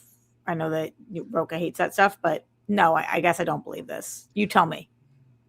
It'd be pretty hard to believe it, because I think if they, first of all, here's the smart thing is to do what they said and to say, we're not doing any cameos here, everything too. Because then if there is a cameo down the line, someone says, you lied. It's like, we don't want to spoil it for you. You know, which is fine, because not by Roka and Snyder, it's not fine, but by us, it's fine. It's fine. But the thing is, if the story is indeed that they got to get her to the Jedi Academy and you don't show Rey, I think that's stupid. I think it doesn't make any sense. I think, why wouldn't you show her? Especially if, and if the answer is she's not, then okay. But if she is a focal point in the Kinberg trilogy that they're going to be promoting, then I think it's a major error, especially if this thing turns out to be a hit, to get people excited about what's coming from the future. Not a big, you can focus in, and it should be focused in on the original characters, and the whole story should be original. But if you're going to find a way to try to promote a new thing in this timeline, I think it would make a mistake. Say that this isn't BS, and say that Rey is not in this. Yeah. Is there any world in which you think that could be a good thing? I know you just said they're making a mistake, but say there isn't the Kinberg trilogy. Say that this is would be the end of that. We wouldn't see Rey after that. Do you think it's smart to not include her then? I don't know about smart. I haven't seen the movie. You know, it's like if we went and we check out the film, you're like, you just didn't need her from that story. Didn't make sense. Like it would have felt forced. No pun intended. Like it just doesn't. Like if she just shows up and you're like, but if we were watching that movie going, I don't know where Rey could have fit in. That doesn't make sense. But if they're at a Jedi Academy and you're like, well, wait, that's going to be a focal point in the new trilogy and they don't show her, that's stupid. But if it doesn't call for it, then it doesn't call for it. If it doesn't I'm just going off of what we're speculating the story is going to be. Mm-hmm. Let's see the movie to decide. But I think that they need to start promoting the future of what they're doing if they're going to do connective storylines like they seem like they're going to. But that's it. Now, but that's a good point too. Someone said I don't necessarily consider that a cameo, but that's not what he said though. This screenwriter, he didn't say cameo. He said it won't feature any other characters you've seen in other movies. So that's not a cameo. That's just like you're not going to see shit. So we'll see. What do you guys think about it? You think it's a good plan, bad plan? What say you? Put your thoughts in there. Let us know. Rocky, you have some questions? Yeah, we do. I mean, if it wasn't for Roka like annihilating, you'd be in a good spot. We're in a good spot, and maybe we are in a good spot. Let's see what we can do. It's always if you can start the question segment with 35 or over to start, you're in good shape, and you're at 59 right now, so it's pretty good. It's just you're just going up against I think 157. A behemoth. Yeah, Eric Cooperman down. That's right. We'll see. Daredevil teaser just dropped. Oh yeah, we didn't talk about that. I watched it. Did you watch the Daredevil? I did. Yeah. What'd you think? Fine. Yeah, it's like did you like Born Again? I did. Me too. I did. I liked it. The 2 episodes that everybody liked the best are the ones I liked the best. But I liked the show. I liked the tone of it. This is just a teaser to show, hey, look, check this out. Yep. But yeah, I dug it. Setting up. I liked seeing Kingpin in the boxing gear. I didn't realize that was Matt that he was boxing. Give me a Michael or Bruce Buffer cameo. I love Bruce, but he's a little cartoony for me. Michael. If people say which one do you, Michael or Bruce? I'm going Michael. Bruce. Even watching the UFC over the weekend. Oh, I was going to say, why don't I know what this reference is? Bruce Buffer is the announcing for UFC. Michael was for me. My announcers. This is why I have a problem with a lot of the WWE announcers. I like Howard Finkel's my favorite WWE announcer of all time. It's a smooth transition into when you're saying the person's name and it doesn't feel like screaming. When it sounds like screaming, it doesn't play very well. I had that problem when Schmodown. Sometimes I try to go back and forth and I would hit screaming note. I'm like, too screamy. It's that smooth transition. You're a really good announcer voice, Kristian. Thank you. But what they do, I've always been more of a Michael over Bruce. But Bruce is very enthusiastic. You can't take that away from him. But I hope that boxing match looks fun. But CalArt 9720 became a new member. Good time to be a member. A lot of exclusive stuff on there, as we've talked about. The Zootopia reaction unedited is up there. We already have all of season 2 from Game of Thrones up there. Unedited. The edited versions will start coming out tomorrow. We are going to put 2 out this week because I didn't put today's out because Zootopia. Tomorrow will be, I think it's episode 5 and 6, and then 7 and 8 will be on Friday. All right. Mr. Duos becomes a member. Thank you. Good time to be a member. Seattle KO, the Seahawks, Pats, Super Bowl rematch is happening, Roxy. Are you pumped? We didn't even talk about this. How excited are you? You know that I went to the Seattle Seahawks Pats Super Bowl. Kevin and Maria took me. I remember that. I do remember that. That was the greatest in 2015. So I was there. I feel like I should get a corporate sponsor because I'm good luck, obviously. Maybe you should. Are they going to go again? Should reach out to them.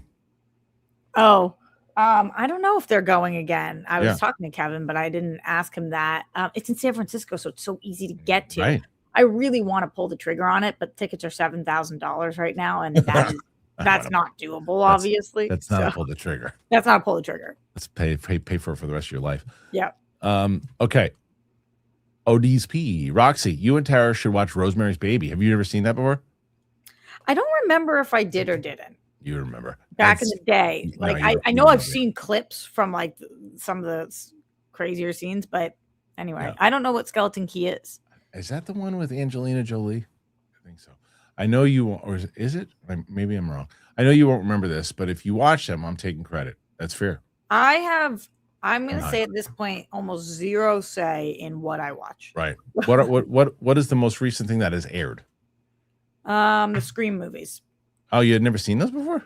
I had seen the first one, and I had seen the most recent 2. And did you rewatch them?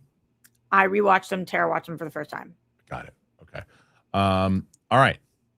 Punk Creator. If you're shooting this many Game of Thrones episodes, is it possible we get maybe more than 2 episodes per week? So it's about the editing is what it is. It's like I send them out to the editors, and the answer is right now, Tuesday to Friday is what I'm going to try to be doing. And if I get enough backed up, then I'll probably try to put 1 or 2 out on a Saturday. But I'm also trying to put once January is the longest month ever. Once January is over and February starts to hit, I got to get Ming back in here. I got to get everybody back in here to get the library up, and then it's a possibility. But I don't want to guarantee it. Tough luck. I feel Deadpool 4 should be called Deadpool and Thor. Yeah, that would be fun to say. A lot of new members here. Look, Rocks. Tons of new members. Love Scott, it. Bring it on, Peter, new members. They just wanted to learn more about you, Kristian. That's it. Big Bang OT4. Should Doomsday turned into 2 parts? Not Doomsday. Secret Wars, I understand. I get why too. Yeah. It's just like, man, they're doing so much of the same stuff that we previously did. It's like they're really trying to hit the same beats that we've already hit. Yeah, I'm an advocate for Secret Wars Big 2 movies. Though. Yeah, because there's so much going on. But it's just like I get it. Wiley, what's your guys' favorite soda minus Sprite? I don't really drink soda. I cut soda out of my life actually a long time ago because of my wife, because I don't, some people drink it for the sugar. I drank it for the bubbles, and my wife said just drink sparkling water. So I started drinking sparkling water like years ago, and so I drink sparkling water. Yeah, you and your LaCroix, I remember every morning. But I don't drink LaCroix anymore. But then you switched to bubbly and whatever.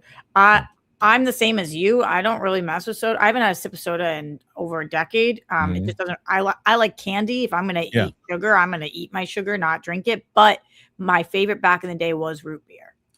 I should say that I should say I'm a liar though, because I drink ginger ale quite often when I'm on the airplane. I'll drink ginger ale, and then I like ginger ale with a slice of pizza. When I drink pizza, I like you're doing ginger ale and booze, or just straight ginger ale? No, just ginger ale. Oh. I like Seagram's. Yeah. Okay. And not Seagram's and 7. You're just Seagram's and pizza. Okay. But I might start to do the Seagram's and 7. I don't know. Yeah, okay. Big Bang OT4. Dunk and Egg are my favorite duo already. Great show. They're amazing. The kid's great too. We didn't give the kid enough credit. Kid's great. Yeah, they're awesome. Yeah. Battery. Are you unable to grow a beard, Harloff? You, Roxy?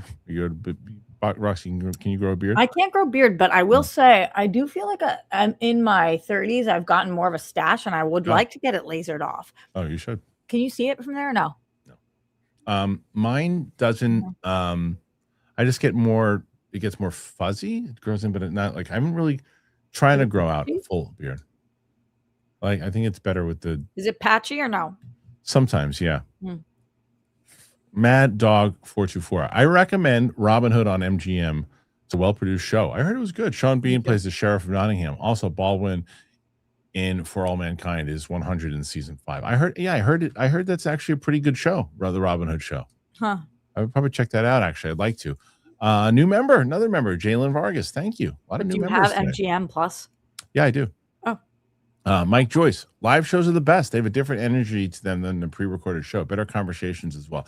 Yeah, that's always been the thought. I mean, like, look, this is the one thing too. Mark and I were the big advocates of live. Nobody was doing live. Like, I can't even tell you, I remember 2 conversations that I had when we were doing this. And Kevin was one of them, where when we started doing show at AfterBuzz, it wasn't an AfterBuzz show. It was the Schmo show, but they were kind enough to let us shoot from their studio, and it was on our channel and everything too. And I remember Kevin saying, does it have to be live? I was like, yeah, it's gotta be live. That's our thing. And now it came from the comedy side of it. But then I remember having another meeting with someone, and they're like, okay, your show's great, but does it have to be live? I was like, yes, it has to be live.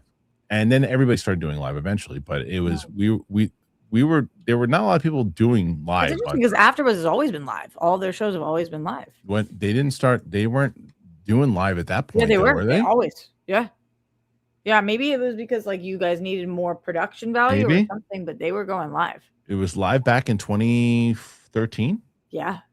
Okay, I thought it was an after show thing first. I thought it was after show first, and then they started going live later on. I thought they were just putting all the after shows. I don't remember a time we were ever not live. Okay. I very well could be true. I just didn't. I thought that it was long enough ago that I would question myself on it, but I don't remember ever not being live. I always the big pitch I remember when was that he kind of started the whole doing after shows and doing a whole network full of it and all we that just were podcast at first. There was no video. Right. Once maybe we went that's to video, maybe that's we were live. That's what I mean. But you didn't go video until after like 2013, maybe. It was like 2011 when we were just podcast. Yeah, we have to do the research on it. We'd have to, yeah. Mr. ND Fanatic, is Bill Lawrence one of the best showrunners of all time? Spin City, Scrubs, Cougar Town, Ted Lasso, Shrinking, and Bad Monkey. It's a hell of a run. I mean, hard to doubt that. Yeah, you know? I mean, him, Ryan Murphy, Shonda, Taylor Sheridan, they're all definitely in the conversation for having these like absolute empire dynasties. Right. Wiley, Dirty Dancing is getting a sequel with Jennifer Grey. The soundtrack better be good. Well, we didn't bring that up. The soundtrack has to. I mean, that I did. Dancing, I said the Madonna thing. You did, but the soundtrack really does have to annihilate because that's. But if you're in the 90s, you can really bring it home. That's true. That's great music back then. Pat for president, member for 3 months. Thank you, Pat for president. Big Bang GOT4. Will George R.R. Martin finish Winds of Winter? He said the book ending will be completely different from the TV show. Long live the live show. Thank you. I was thinking about this the other day. It's like if you're George R.R. Martin, like I can understand why the motivation for writing the new book kind of stalled, right? Because you're like, well, they already did an ending to it. And you know what's going to happen. No matter what he writes, they're all going to go, "Oh my God, you should make this." And eventually, people are going to make, or whoever it is, whether it's fan made or not, they're going to take that book and somebody's going to make it via AI. Is what they're going to do, and they'll put Kit Harington as Jon Snow, but they'll do it with his. I mean, He talked about his ego in it. And like, if I were him, I would want to, because people didn't like it would be one thing if people loved the Game of Thrones finale, right, and then he would be alarmed. But like, people didn't like it. And so if I were him, I'd be like, haha, here's what I got. Yeah. But I don't think we're ever going to get it. I don't think so either. Pat for President, support for Roxy. Have you checked out the series called Matlock? It is the 2024 legal drama series starring Kathy Bates. I love the show a lot. Kathy Bates shines and rules the show. I'm really embarrassed to say no, because Andrew Guy, dear friend of ours, is in it.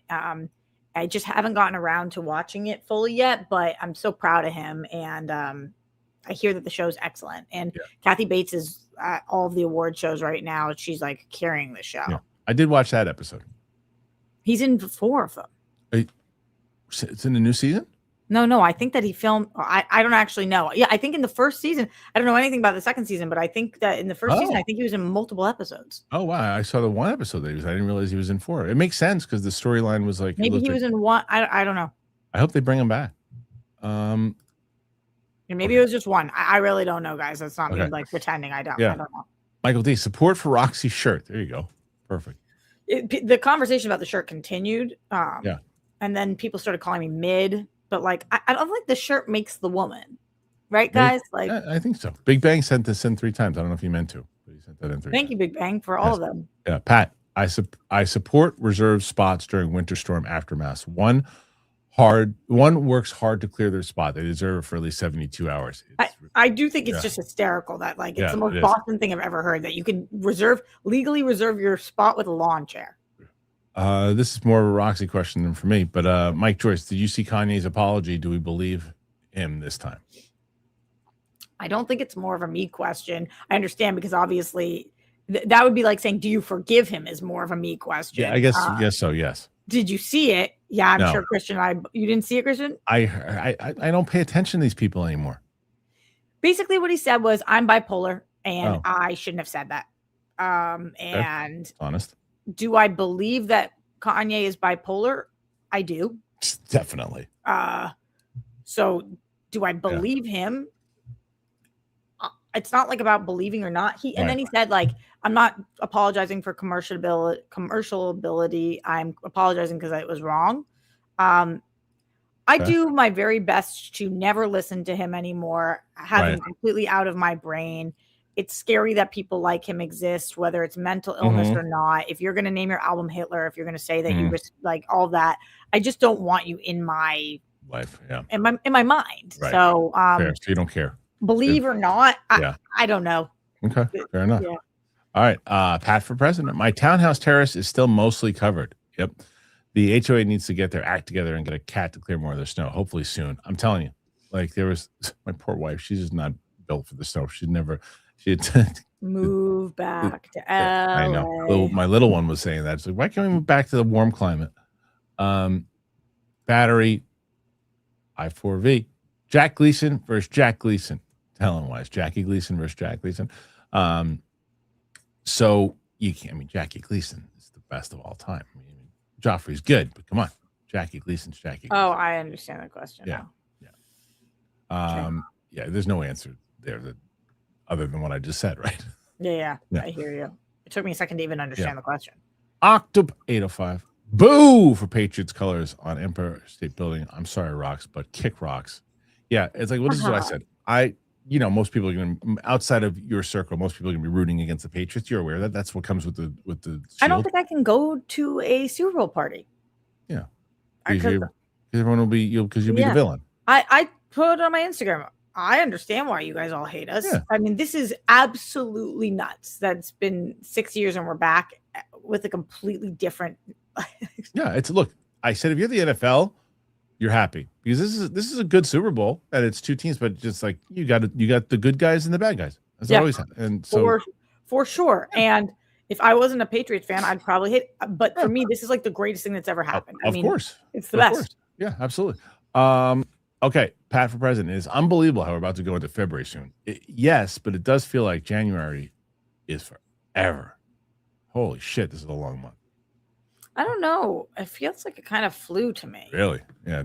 Yeah, but you're waiting for your big announcement, so I get it. And I'm also waiting for the cold to end now. Because that was never a thing. Mild-mannered comic nerd. Hey, all. Roxy, I saw your reaction to Derry. Just wanted to give you a virtual hug. Also, you, Meg the Stallion, and Gorilla all started the new year dating someone. Rooting for you. Love the world. That's nice. To be in the conversation with Meg and Glorilla. Yes. There you go.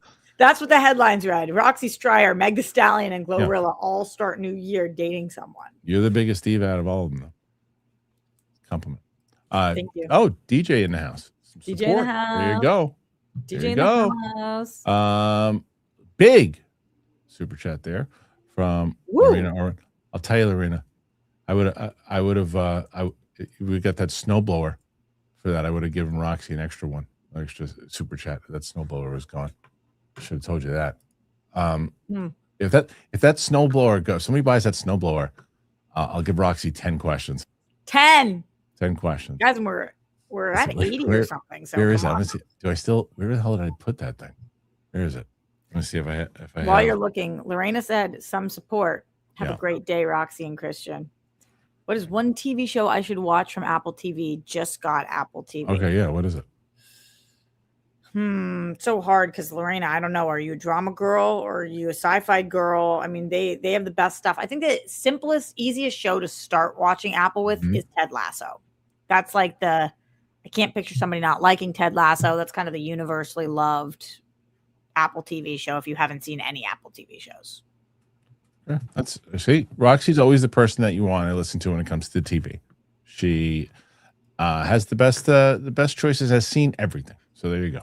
More support from Derek. Thank you, Derek. Thank you, Derek. Oh, Derek. Go, pal. The littlest one was Eloise. No. That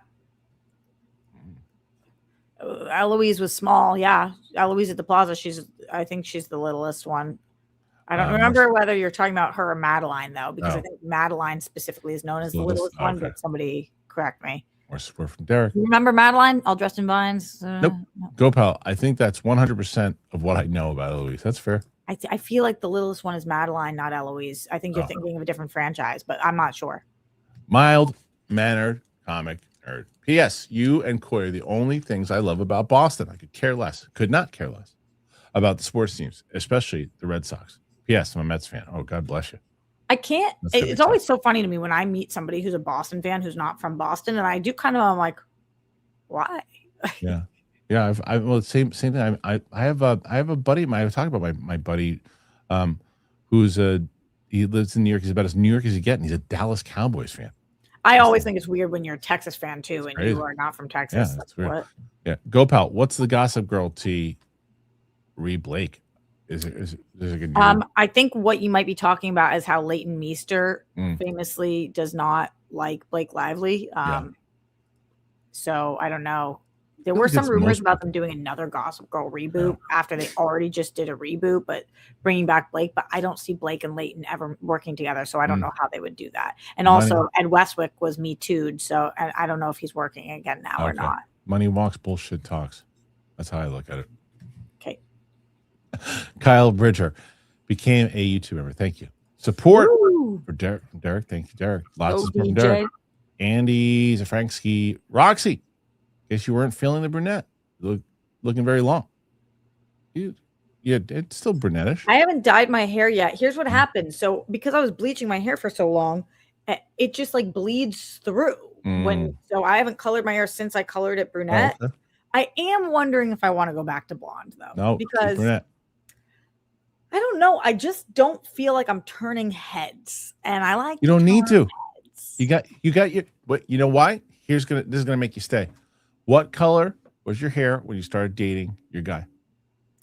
Ask me what color hair all of his exes have. Don't care. Didn't ask that. That has nothing to do with. I don't give a shit.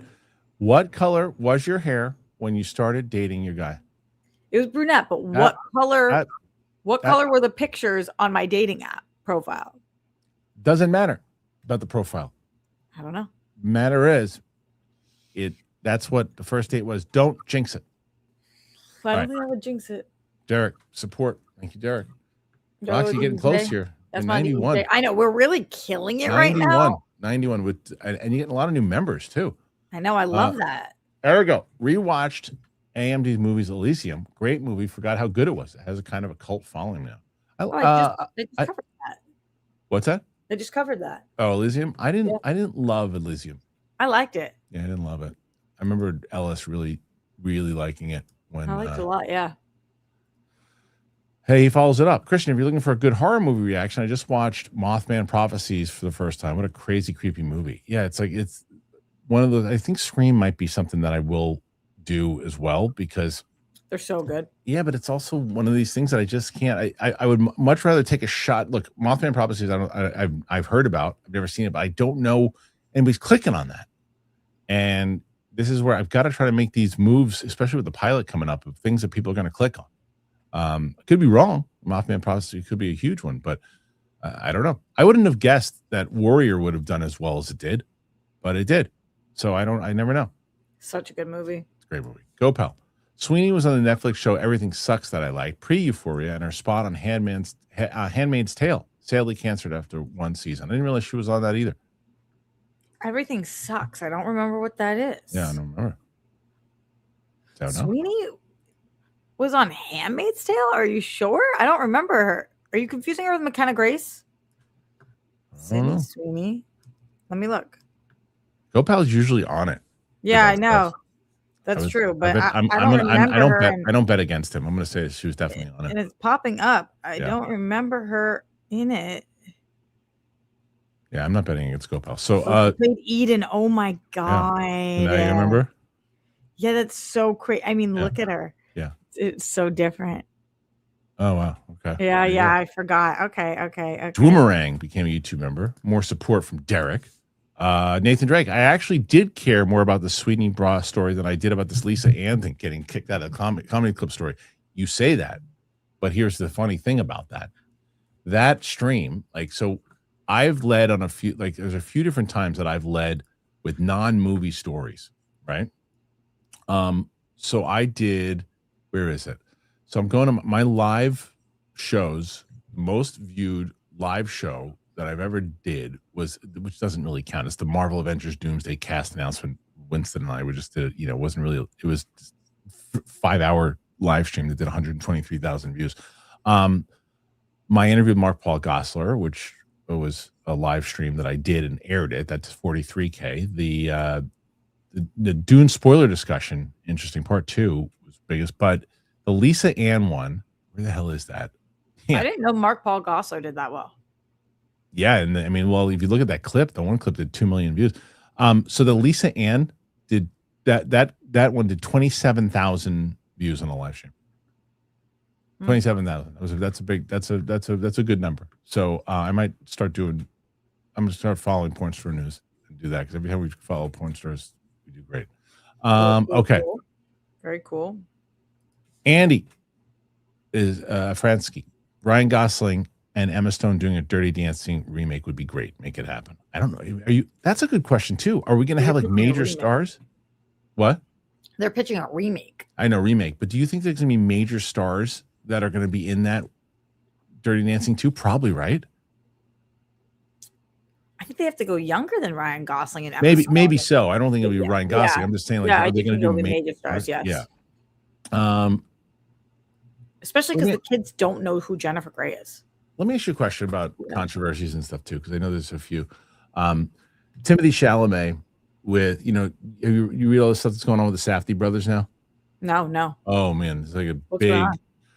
So there's, the question was why they broke up as a directing duo. Now there's like reports coming out that on the set of Good Time, like there was this ex-convict who has since passed, was on that they hired on to the thing and did sexually inappropriate things with an underage girl at the time that was on the show. This is a speculation or the accusations rather that came out. It was in New York. Was it New York Times? I can't remember what it was.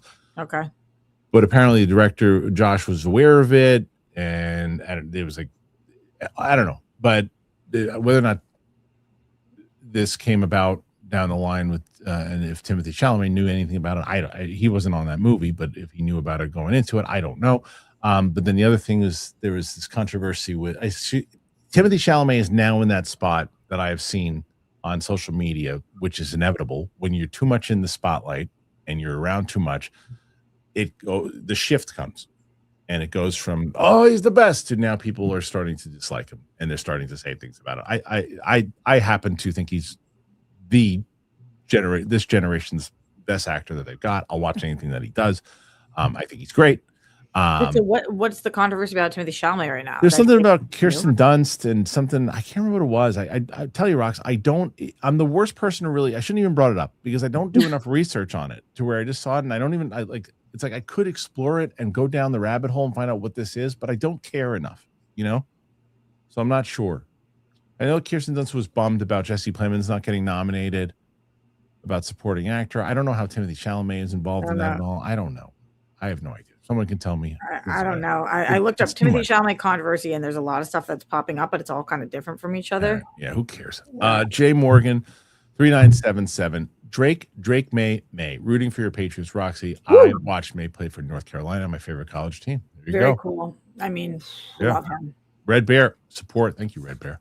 Woo. Pat for president. I'm excited for Born Again. Same with the other 2026 Marvel entries, TV series and movies. Yeah, I want to see where it goes, especially with the fact that Punisher's going to be involved in Spider-Man. So we'll see if that ties in. Is Daredevil? Is there going to be any mention of Spider-Man this time around? I don't know. Marvel's got that buzz right now. They do. Derek Johnson with some support. Thank you, Derek. DJ. Battery I4V. Recast Ray with Tory Black. More range and gravitas. Is Tory Black even around anymore? I don't know. Pat for president. Support for Roxy. There you go. Clip Champ Razor. As someone that started following you via the Collider days, it's always fun to learn more Harloff lore about your entertainment industry experience. Well, thank you. Yeah, I like talking about that stuff. There's still stories I don't know, which is so crazy. Such as? I don't know what I don't know. Oh, okay. That's fair. Derek given 10 memberships. I lied. 10 more memberships. Whoa. Rushing. Pat for president. Looking forward to watching that Zootopia 2 reaction featuring Sam. People love that Sam. I'll tell you that. It's like, what I would love to do, Rox? I would love to be able to just steal her away from her job and do what Greg does with you guys.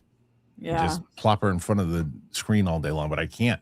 And it's like, she's good. She's very emotional. Yeah. I need people to start checking out Ming stuff. I need them to dive more into Steph and Winston stuff. Oh, is Sam stuff crushing everybody's? Yeah, she's like the movie star of the channel. It's like every people I've seen, the amount of times I've seen, I don't care what it is, I see Sam's face, I click on it. Makes and sense. yeah, and so I need people to start doing that with the other peeps too. Ming, my reactions with Ming are to toot our own horn. They're really funny. Like the stuff that happens to them, they're really funny, and I wish more people would check them out because Ming and I have a good back and forth. Okay, let's see. Go pal. In my memory, Scream 2 and 3 were poorly received on release, and 4 was seen as quality improvement. But I thought Kristian was opposite. All I remember about 4 when I saw it in the theater is that someone farted in the theater, and I thought it was the best thing about the whole experience because it was a loud fart and made everybody laugh. They're all good. I think every Scream movie is good. They're all solid so far to me. Okay. Pat for President, Kristian and Roxy, what's your favorite kind of bottled water? Mine is Evian. What's the one my I can't believe you almost just said Dasani, Kristian. No, not Dasani. I hate Dasani. I love Fiji. Essentia. That's and I like Smart Water. I like Pana. Yeah. I like Fiji, and I think Evian is actually really good too. I do not like, and my favorite ever is Poland Springs. We don't have that out here though. I love Poland Springs. I don't like Arrowhead, and I don't like. Oh, you have Poland Springs, man. It's the best, like, not fancy water bottle. Poland Springs is just so great. Yeah. I don't like I don't like Arrowhead, and I don't like Dasani. Oh, nobody likes Dasani. Dasani puts salt in it. One time, a girlfriend of mine told me that Arrowhead tastes like boogers, and now I can't taste it. Fair. Well, Essentia is the way to go. Matt Krugman, it's about to be mine and my pretty lady's 4th Valentine's together. That's awesome. I probably shouldn't repeat the last 3 with just a nice dinner, right? What's a new thing we should try out together this year? Well, I don't know where you are. Where you at? I'm always, as I get older, I always like dinner and a glass of wine. I don't ever think repeating dinner is a problem, but if you want something special, you could try to do something like thoughtful, right? Like, I don't know if she loves to make jewelry or do a pottery class or go to a movie afterwards or like paint by nut, color me mind, or set up like a candle making thing, anything that's kind of like artsy, sexy, something. Go pal. I thought it was bourbon and ginger, Canadian 7 and up. I know Seagram's in 7 is a thing. Yeah. Yeah. Go pal, 2nd MGM. Sure, you can do both. People like that show, man. Do you remember Jennifer Grey's sitcom It's Like You Know from the 90s? Apparently she couldn't get work for years after her nose job. I did hear that it was hard because that was like a trademark for her. She had such a unique look. That's why Barbara Streisand said she never got a nose job. It's like, it's true. I mean, she's a very pretty woman, Jennifer Grey. Leah Michelle. Did she get it? She didn't get it. She said I won't. It's specific. Yeah. Go pal. Schmo's live show was my way into the script. It was a special time. It was fun. It was like there was a lot of things that I would do over and change about the experience, but there's a lot of great things about it too. Kristian, we're annihilating right now, right? Like, I feel like if we could keep going. You've got a shot. You need 53 more. I haven't won. I haven't won this year. Fair. Jay Morgan, the Bone Temple was great. Seeing again today. You and I sat next to each other on that one. How cool was that? It was great. And both the fact that we both said the same thing, haven't really been fan really of Nia DaCosta's stuff. And at the very end, we both said the same thing. It's the best thing she's done so far. Yeah. I like that movie. Bomb, though. It was annoying to sit next to Snyder for that. Love him. It was. He was, because he was like, yeah. But yeah, it didn't do very well. Yeah. Poops. Bummer. Mike Joyce. Mike's dog had poop issues last week.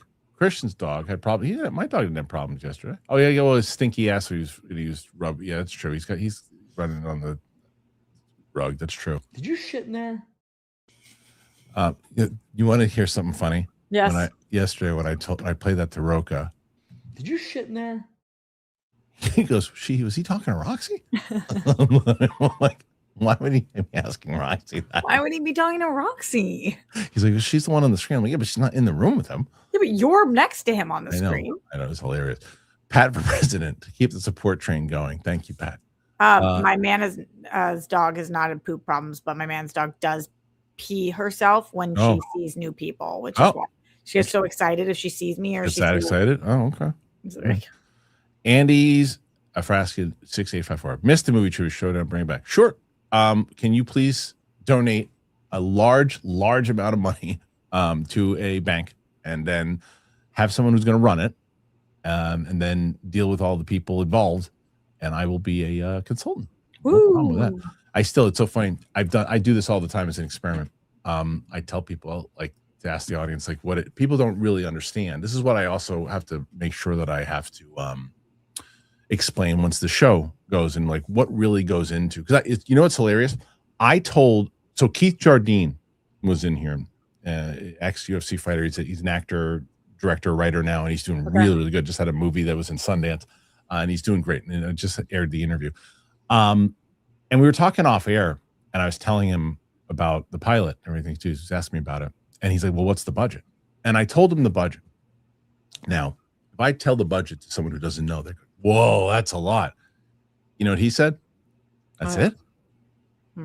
And with the number that we have, like, you hear that number and generally, like, what? But to him, because I was like, you know the business. The business, like, that's a nothing number for a pilot. But the same goes when I always ask people when it comes to Schmodown. I could ask the audience how much they thought it cost to run the Schmodown for a year while I was at Skybound. No one has ever come close to what the number was. Really? Never. They never. And it's because they don't understand what went into it. What do they usually guess? Oh, it's all over the place. It's all over the place. It's all over the place. It's all over the place. Like, people have guessed. So I saw someone one time guess $30,000. I was like, it's like, hearing people's salaries and everything, $30,000. Like, they don't understand like what it would really cost to make it for a year. And why, we needed bigger sponsors, and we needed marketing, we needed all this stuff. We needed a bigger budget. 175,000. It's hilarious. Okay, let's go next one. Kingsport, Cal. With this East Coast snow, do you kind of miss LA? I mean, the weather I'll definitely miss, no doubt. Haskell for a year over 150K. Salaries. How many do you think salaries cost? 150K for what? For two crew members? That's hilarious. Okay. But no, I missed the LA weather, definitely. I missed it before I left. I missed LA weather. If George R. R. Martin followed the pattern of book 4 in 05 and 05 and 11, we'd have Bad Winds of Winter in 18 and Dreams of Spring this year. I know. I just would love to see him finish it and to see what people would think of it overall. Mearshaw, Roxy, did you watch the series Zoe's Extraordinary Playlist? It's an older series. It's such fun and heartwarming show. Man, people love that, and I didn't watch it. I feel like it always gets referenced now too. I should have. Sorry. Okay, let's see. Next one after that. Matt, 1372. Shrinking season 3 tomorrow. Best show Apple has ever done, in my opinion. I'm so ready. I love the show so much. I gotta finish too. Oof, so I know. Armada, Roxy, thoughts on Landman season 2 finale and overall?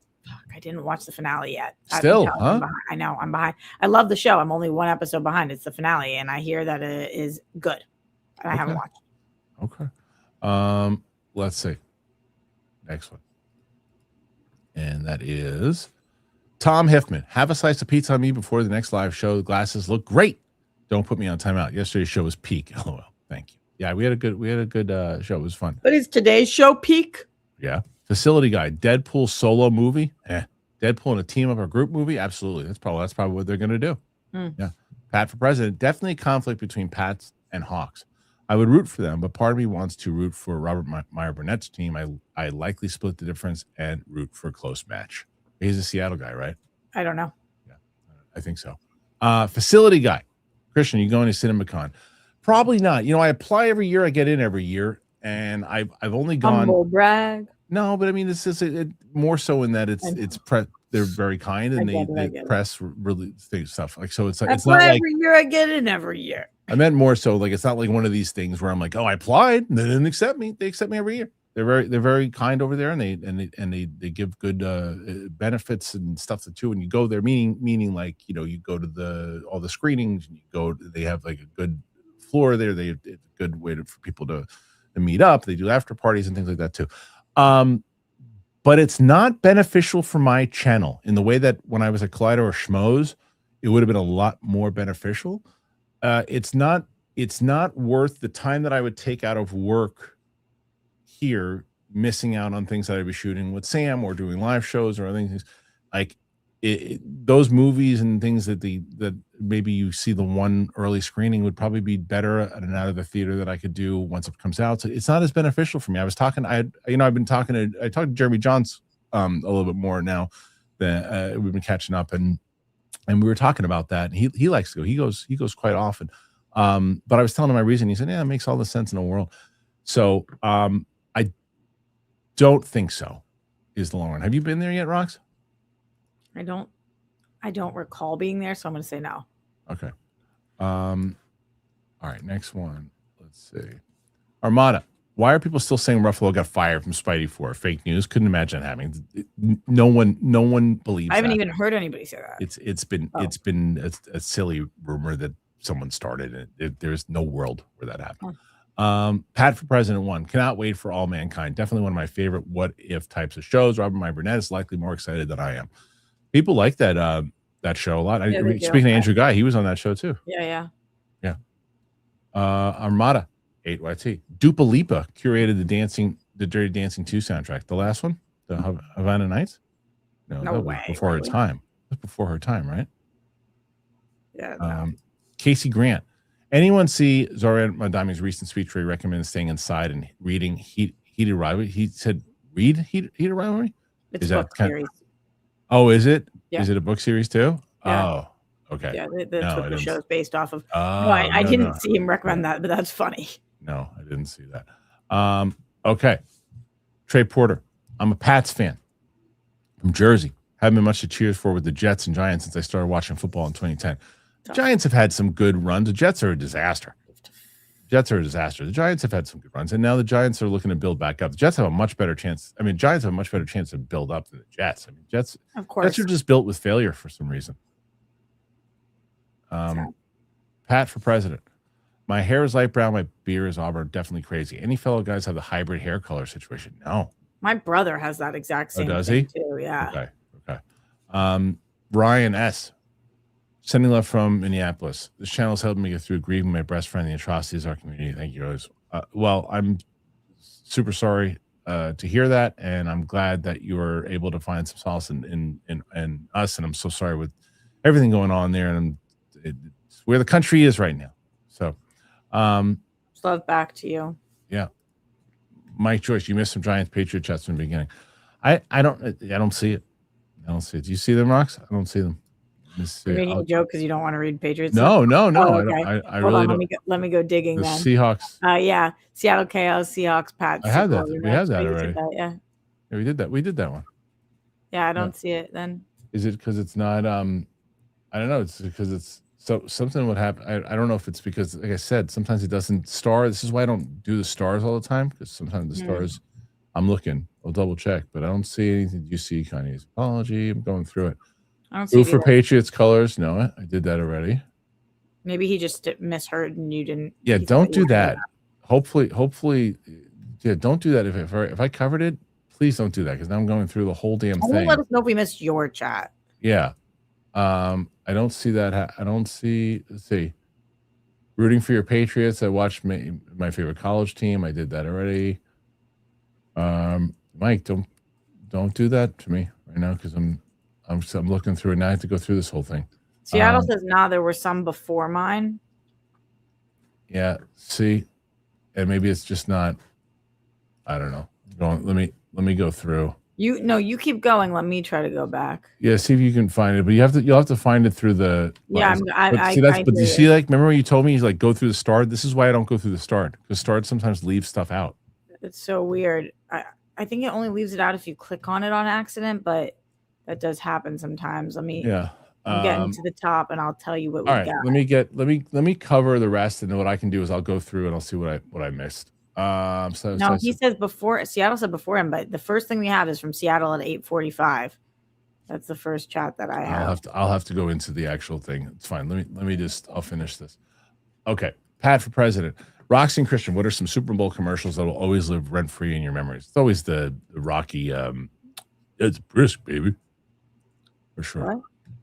Rocky, the brisk tea. You remember those commercials? Yeah, no. I remember those. You? This one that's like, I ship my pants. I ship Oh. my pants wherever I want. I ship my pants, and it was like a shipping commercial. Oh, that's funny. I shipped my pants. Okay, that's funny. Gopal.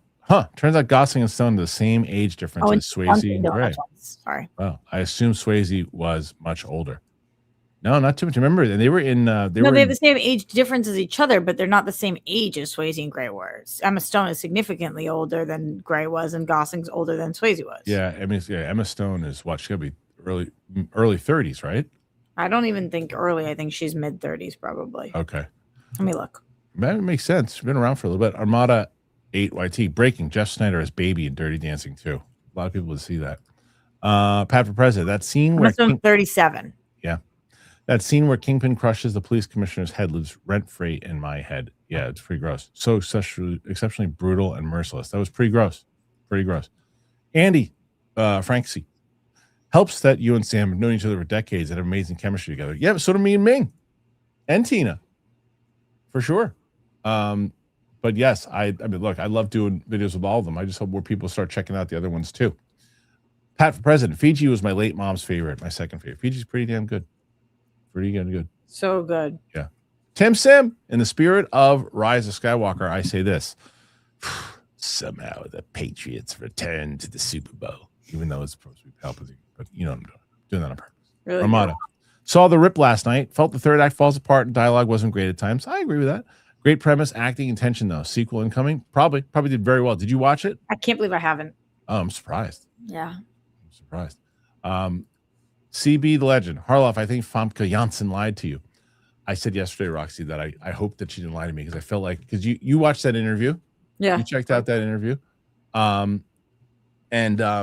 It was, I don't know. I thought we had a good rapport. What do you think she lied to you about? Being in Doomsday. I said, I don't think that she lied to me. Yeah, but a lot of people think that she said she did. Well, she said she didn't know at that point. She said, I haven't heard it. Yeah, but she probably would have. Pat for President. I lost it when I watched a clip of Mike's dog situation, both live and in clip form. It did pretty decent on the Clips channel. I hope everybody goes to the Clips channel.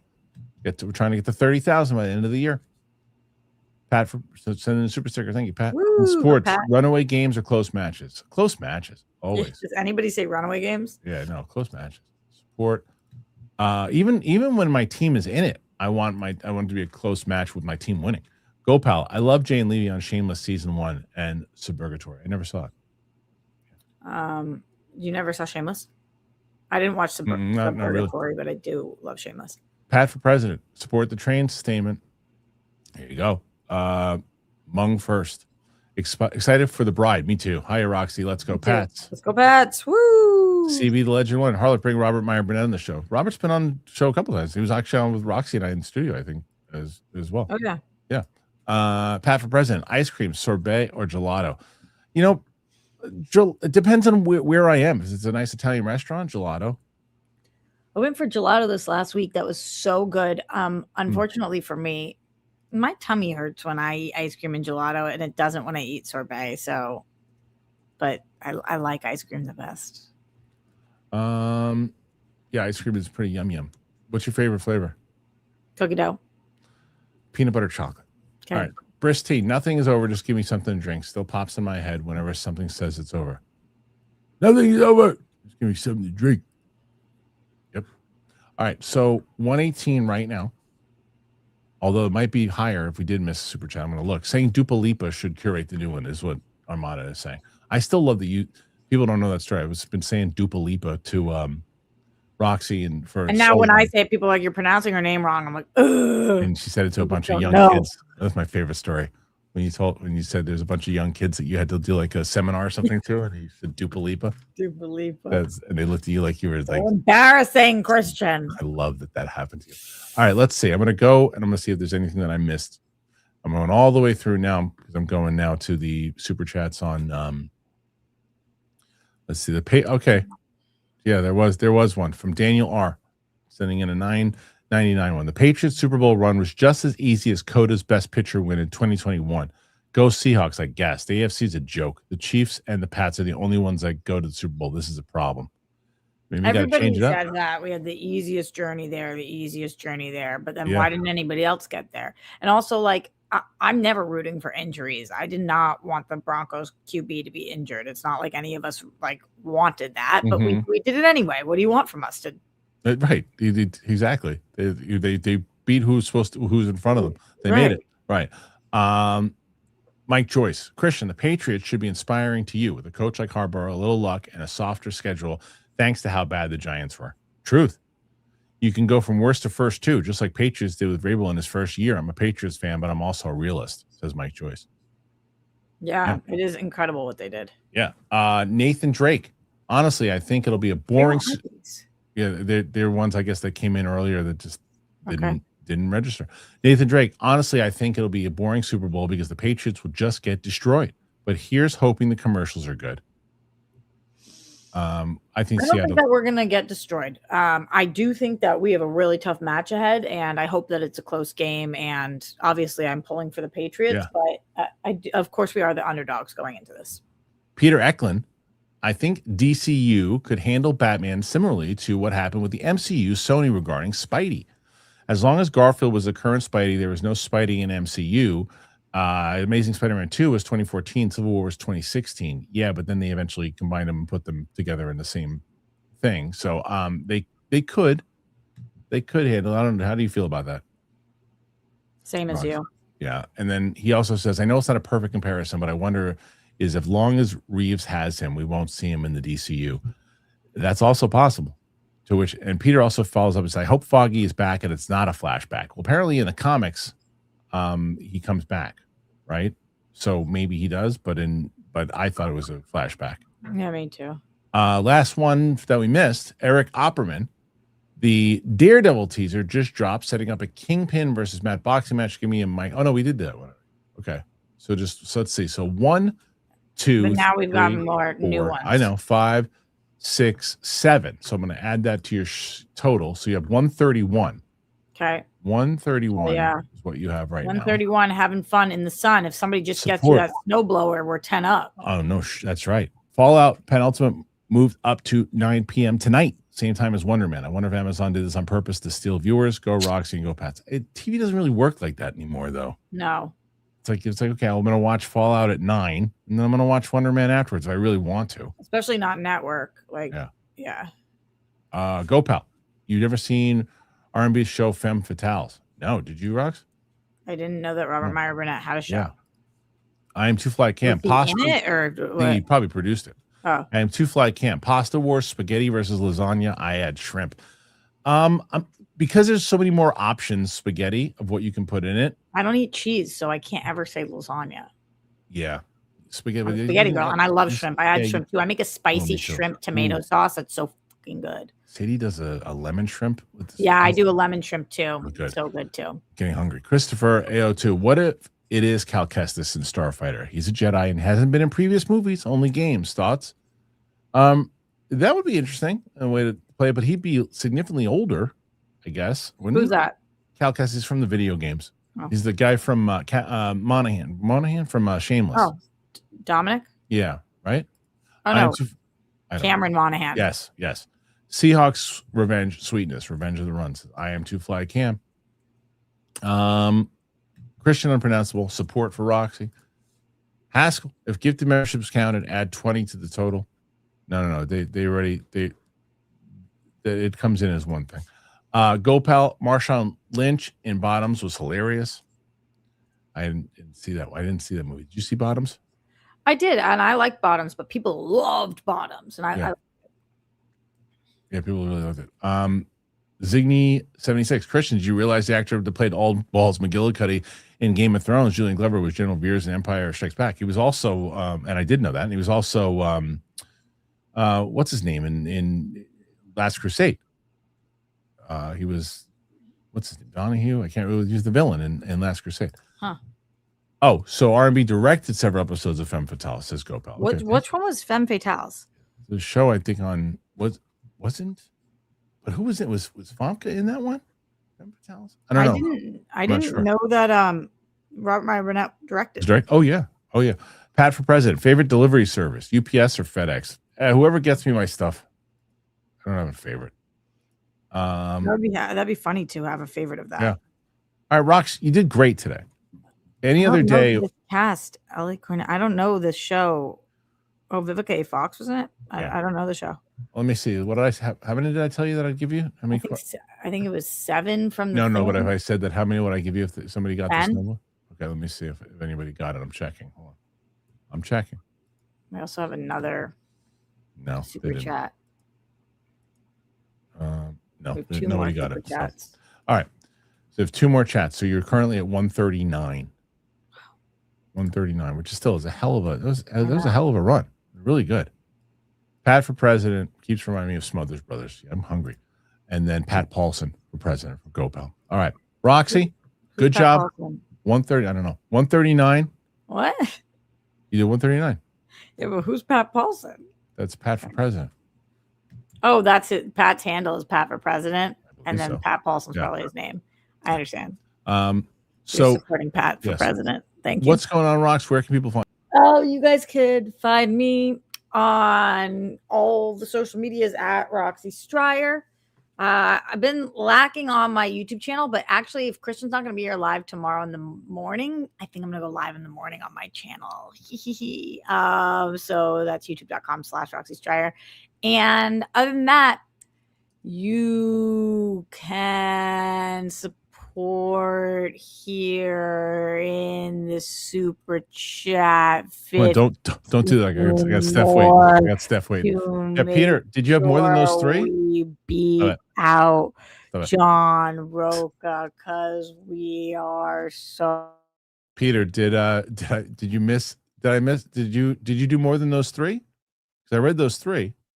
So if you have those other 3, if you have more than that, let me know now, because I read those 3 that you did. Here's one from GoPal. Pat Paulson was a guy who ran for president in the 60s and did spots on the Smothers Brothers Comedy Hour.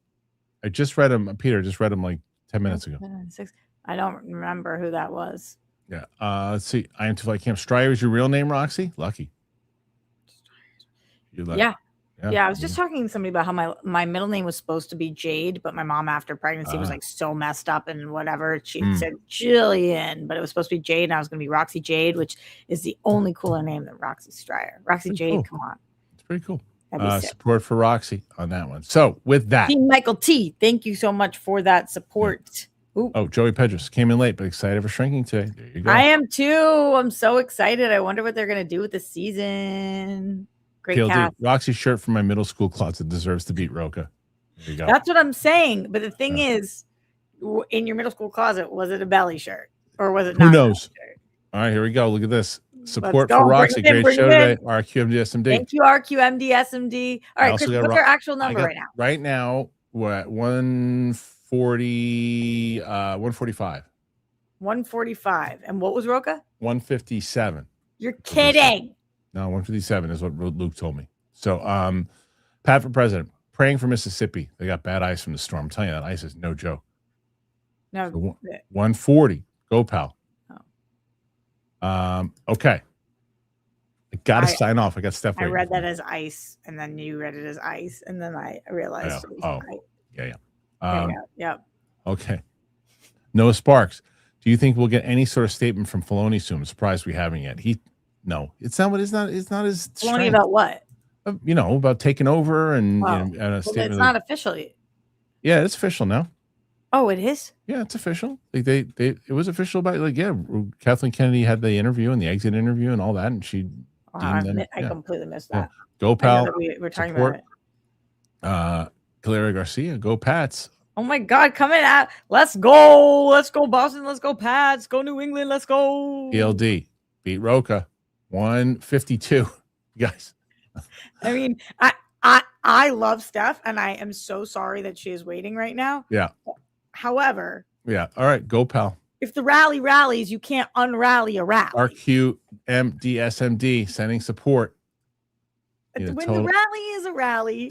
Eric Henderson, anti-Roca support. I am Eric, too fly cam. Have to be pro Roxy. Please beat Roca. Support Roxy. Down with New England. Paul Hitchcock.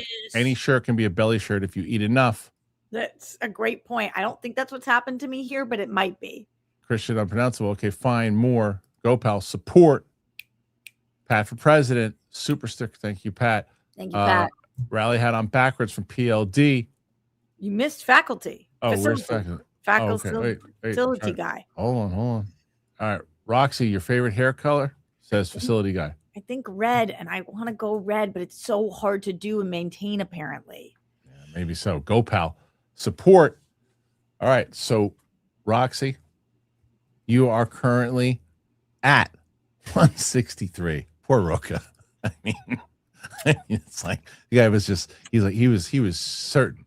He was certain. Wait, you guys, you warmed my heart through this little boy's t-shirt that I'm wearing. I feel so loved. Now it sounded weird when I just said that. It's not an actual little. Well, okay, you guys. Yeah, we've got more here. Go red facility. Now we got 168. I am too fly cam. What's worse, morning breath or BO? Morning BO or morning breath? I think BO is worse because overall, you're expected to have morning breath. If somebody just has BO, it's easy. Yeah, I'm with you on the BO. All right, Roxy, 168. All right, you're in the lead. I'm gonna be pretty bummed if somebody steps up harder. No Steph this week, but Mike is Mike. You never know what Mike's gonna do. And then with and I think Derek Johnson is trying to balance it out to everyone this week though too. That's what he came in here. Yeah, DJ was helpful. But there was a lot of helpful. There was a lot, and the President Pat. I think he was the one here today. All right, and I don't even think that Pat liked me that much. He just didn't want Roka to win. Maybe.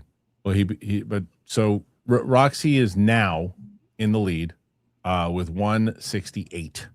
So we will see tomorrow.